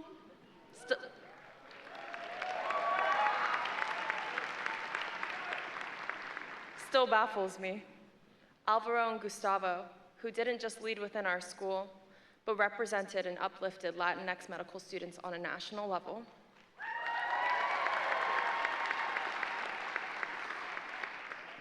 Mitch, who took his passion for prevention beyond the classroom, providing skin cancer education and outreach across Augusta through Project Melanoma.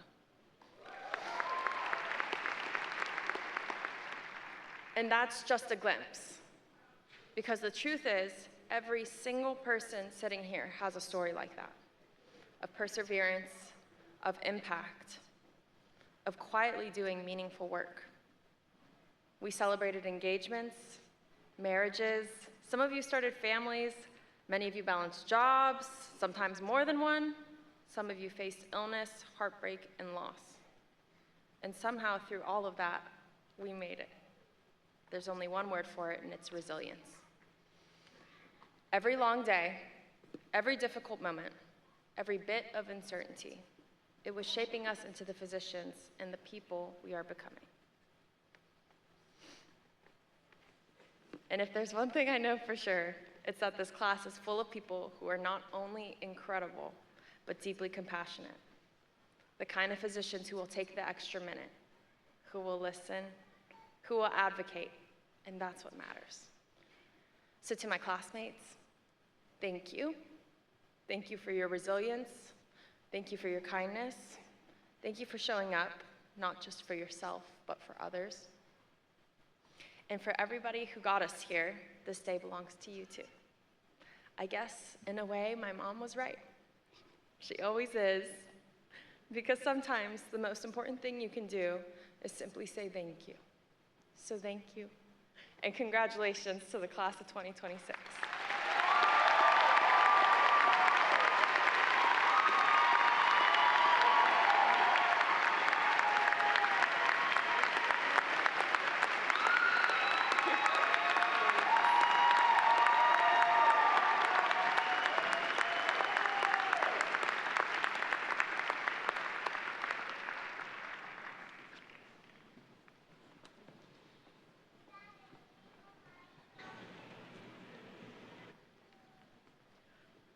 And now, James Dornbush from Athens.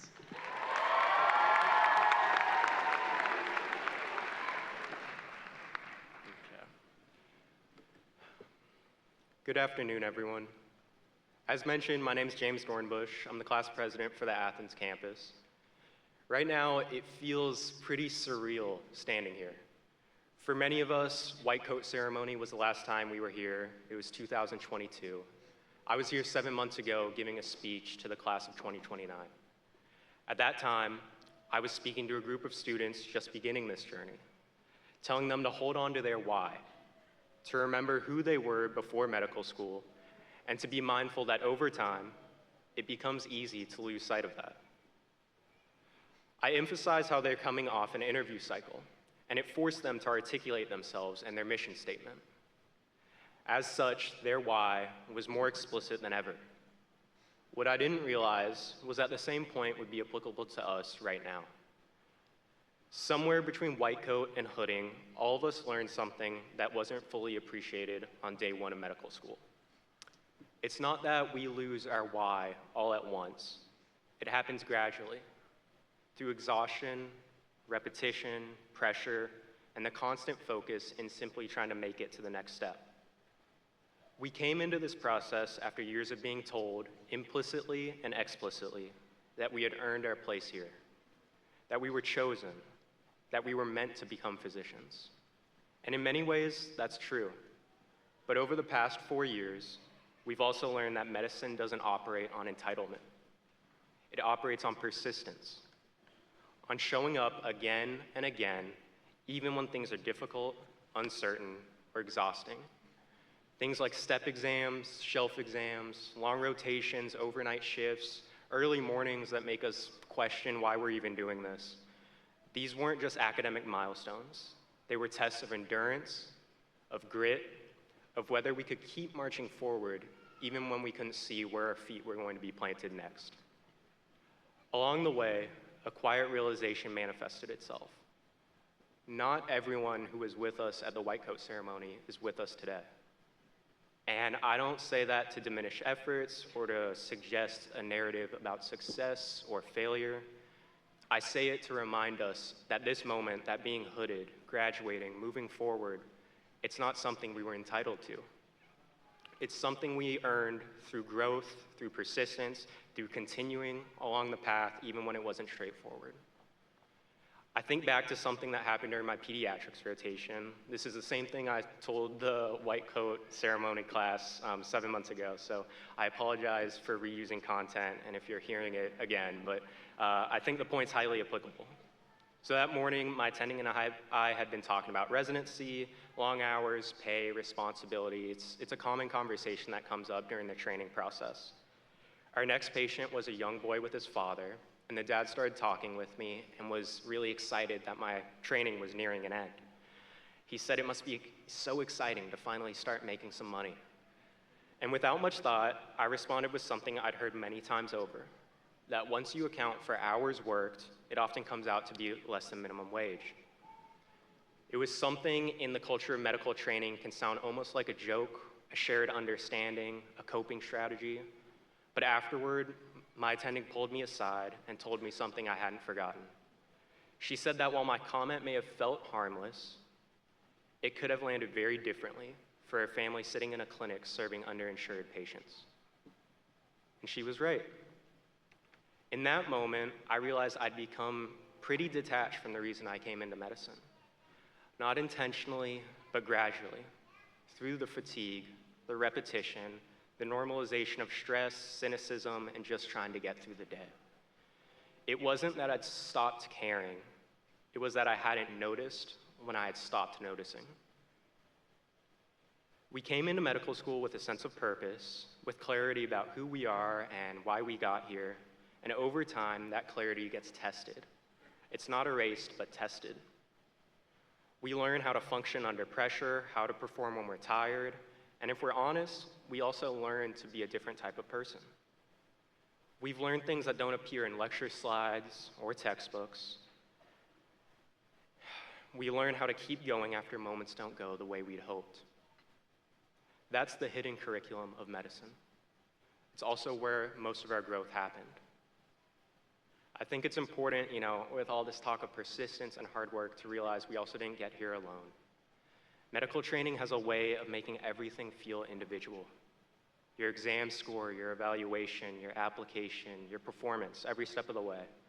But the reality is that none of us carried this journey by ourselves. There were people behind us who made it possible to keep going when things were difficult. Family, friends, partners, and mentors, people who absorbed our stress, distance, missed time, and uncertainty, and they still continued to show up in ways that often went unseen.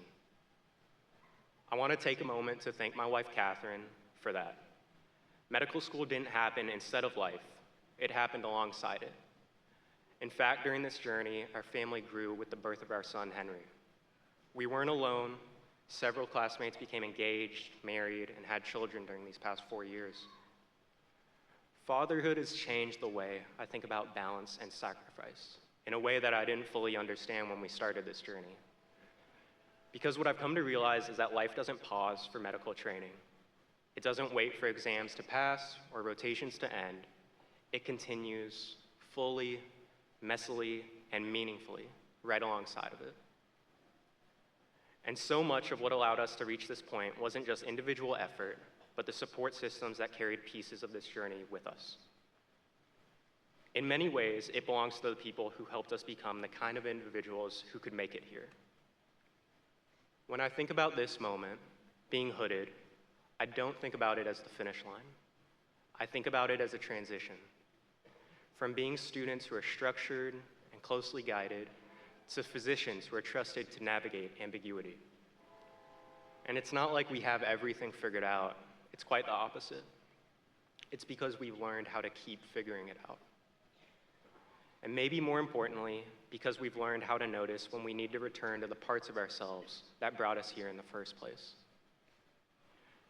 So I don't think the message is that we've fully arrived or finally arrived at who we're supposed to be. I think it's that we've proven how we can become that person even when it's difficult, even when it's imperfect, and even when we lose sight of it for a while. If there's one thing these 4 years have shown us, it's that medicine will continue to challenge us in ways we can't fully anticipate. But we've shown that we can meet that challenge, not perfectly, but persistently. And that is what makes today meaningful. Thank you, and congratulations to the class of 2026.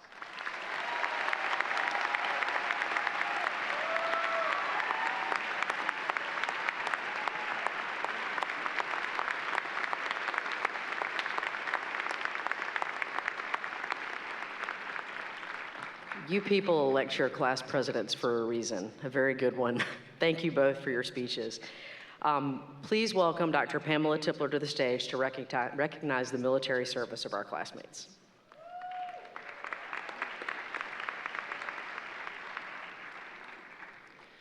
Numerous students have and continue to serve in the United States Armed Forces. Having served in the Army, it has been my honor to be the military advisor for the HPSP students at MCG. It has been a blessing to know these students for the past 4 years. One of the core Army values is selfless service. These students decided to raise their right hand to serve their country. According to the Army Values website, selfless service is described in this way. You put the welfare of the nation, the military, and your subordinates before your own. Selfless service is larger than just one person. In serving your country, you are doing your duty loyally without thought of recognition or gain. The basic building block of selfless service is the commitment of each team member to go a little further, endure a little longer, and look a little closer to see how he or she can add to the effort. You rely on your brother or sister, and they rely on you. Anyone who has served likely has thousands of examples of selfless service, large and small. We don't talk about it, we just do it. Long hours away from family, moving away from family and making new extended families, staying up late, waking up early, pulling an extra shift because you know or hope that your buddy is going to do the same for you. Doing hard work for a long time with no end in sight because people are counting on you, just like you are counting on them. And of course, there is the ultimate sacrifice that of a service member's life, which will always be a possibility and much too often a reality. At this time, I would like to ask the following members of the graduating class to stand to be recognized for your selfless service. Dr. Kyle Burkhart,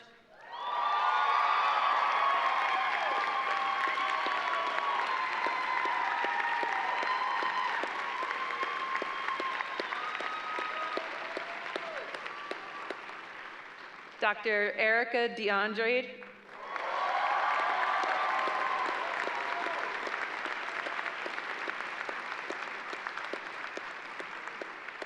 Dr. William Goss,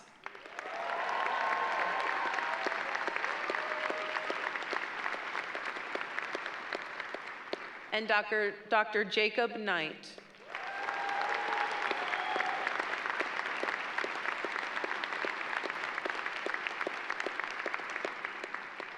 At this time, I also ask all members of the stage party and audience to join these new doctors who have served or continue to serve. Please stand and be recognized. There's one more, Dr. Morgan Ricketts from Athens. Oh, they didn't tell me that one. My apologies, there is one more, Dr. Morgan Ricketts.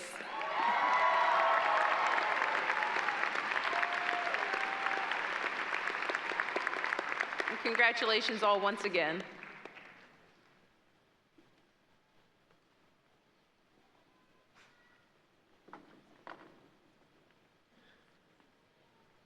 I would now like to welcome Dr. Hess back to the stage to introduce Dr. Spearman.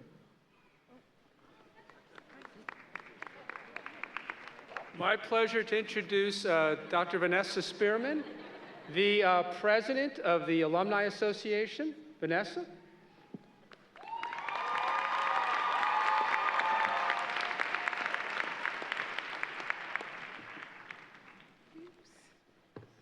Thank you, Dr. Hess, for introducing me.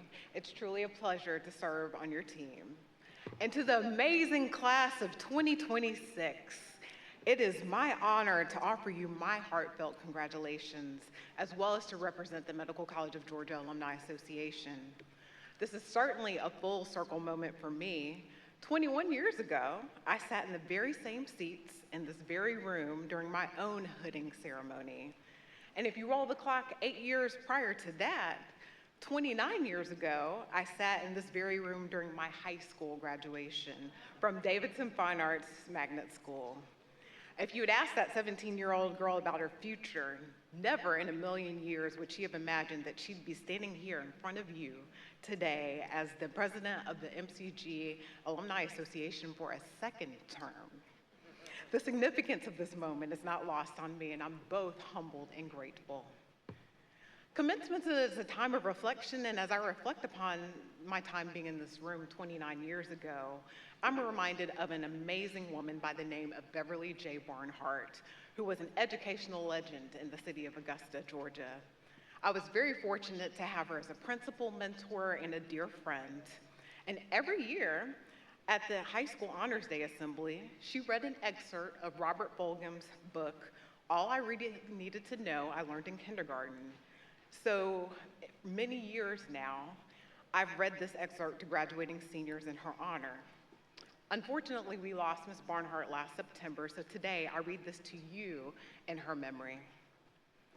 All I really needed to know about how to live and what to do and how to be, I learned in kindergarten. Wisdom was not at the top of the graduate school mountain, but there in a sand pile at Sunday school. These are the things that I learned. Share everything. Play fair. Don't hit people. Put things back where you found them. Clean up your own mess. Don't take things that aren't yours. Say you're sorry when you hurt someone. Wash your hands before you eat and blush. Warm cookies and milk are good for you. Live a balanced life. Learn some and think some and draw some and paint and sing and dance and play and work every day some. Take a nap every afternoon. When you go into the world, watch out for traffic, hold hands, and stick together. Be aware of wonder. Remember that little seed in the styrofoam cup? The roots go down and the plants go up, and nobody really knows how or why, but we're all like that. Goldfish and hamsters and white mice and even the little seed in the styrofoam cup, they all die, and so do we. And remember the Dick and Jane books, the first word you learn, the biggest of all? Look. Everything you need to know is in there somewhere. The golden rule and love and basic sanitation, ecology and politics, equality and sane living. Take any of those items and extrapolate it to a sophisticated adult terms and apply it to your family life or your work or your government or your world, and it holds clear and firm. Think what a better world it would be if the whole world, had cookies and milk at about 3 o'clock every afternoon and then lay down with their blankies for a nap. Or if all governments had basic policies to always put things back where they found them and to clean up after their own mess. It is still true, no matter how old you are. When you go out into the world, it is best to hold hands and stick together. So without further ado, I'm here to induct you, the class of 2026, into the MCG Alumni Association. Established in 1891, the Alumni Association's mission is to support the interests of the Medical College of Georgia while promoting loyalty and fellowship among alumni. We're proud sponsors of scholarships and activities for each medical school class during the year, beginning with the freshman orientation and concluding with the hooding ceremony today. We also have faculty recognition and alumni awards for professional achievement and loyalty, and we provide regional dinner meetings, CME events, campus visits for alumni, and alumni weekends with its exciting activities and events. So as you can see, your Alumni Association is dedicated to fulfilling its mission, but we're always ready to assist you in any way possible. The Alumni Office of Engagement can be reached here on campus by phone, email, and a link on our website. So now, it is my esteemed privilege on behalf of the MCG Alumni Association to induct you into the class of 2026 into the Medical College of Georgia Alumni Association. And I have to put this in there, there's no membership dues for your first 4 years. Don't forget about us. As you begin your postdoctoral training, you can stay in touch with us through our website and social media pages. And please, please, please make sure we have your updated contact information. We know that each of you will be outstanding physicians and will represent MCG well. You'll need to stay engaged with your school to ensure that all the classes coming behind you will have the same quality education that you have had. And remember that your profession needs you. Your profession needs you to become engaged in professional organizations such as the American Medical Association, the Medical Association of Georgia, as well as the societies within your specialty. For you will be the leadership that will help us meet the many challenges that medicine will face in the future. So now, by the power vested in me, class of 2026, you are officially members of the Medical College of Georgia Alumni Association with all the rights, privileges, hitherto and thereof.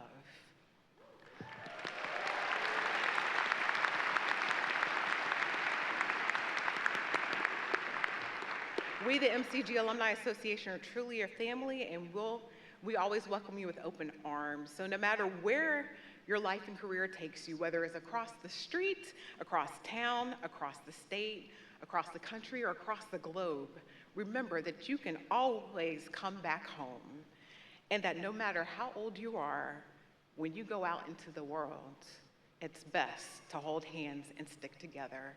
Congratulations again, and Godspeed.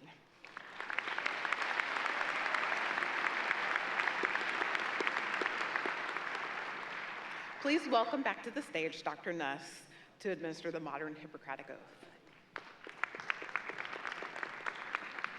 All right, well, one of my favorite times is we're going to turn to page 8 in the program if you have it there, but I will just start with these words. In our profession, it's really been custom for more than 2,000 years that no one may be admitted to the profession who has not first expressly taken upon himself or herself its obligations.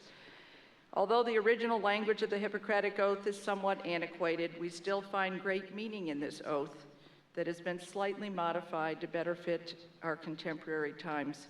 Speaking the words of this oath marks a transition in our lives as it commemorates official entry into the profession with all of its obligations to care for those entrusted to us. I now call upon the class of 26, along with any other physicians in the room joining us today who wish to retake this oath, to stand, and we'll recite together the oath. The text of the oath again is printed in the program, and we will start in any positions again on page 8. Anyone in the audience as well. I do solemnly swear by that which I hold most sacred that I will be loyal to the profession of medicine and just and generous to its members, that I will lead my life and practice my art in uprightness and honor, that into whatsoever home I shall enter, it shall be for the good of the sick and the well, to the utmost of my power, and that I will hold myself aloof from wrong and from corruption and for the tempting of others to vice, that I will exercise my art solely for the cure of my patients and the prevention of disease, and will give no drugs and perform no operation for a criminal purpose, and far less suggest such a thing, that whatsoever I shall see or hear of the lives of men and women, which is not fitting to be spoken, I will keep inviolably secret. These things I do promise, and in proportion I am faithful to this oath. May happiness and good repute be ever mine, the opposite if I shall be forsworn. Congratulations, 2026, baby, you got it.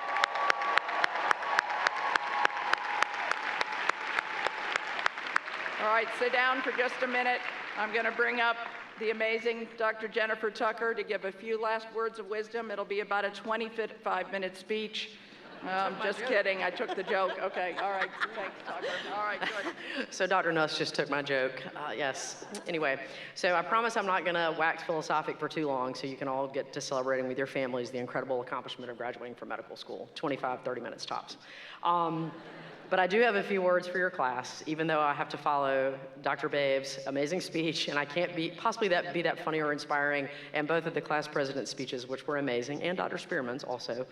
Thanks again for setting me up for failure, all of you. As I told you on match day, standing here with this year with all of you really hits me a little differently, a little bit harder. I'm gonna cry. I literally learned how to do my job standing next to all of you, and you have supported, taught, and inspired me every step of the way. You've been special from day one, in the classroom, the clinic, the hospital, the community.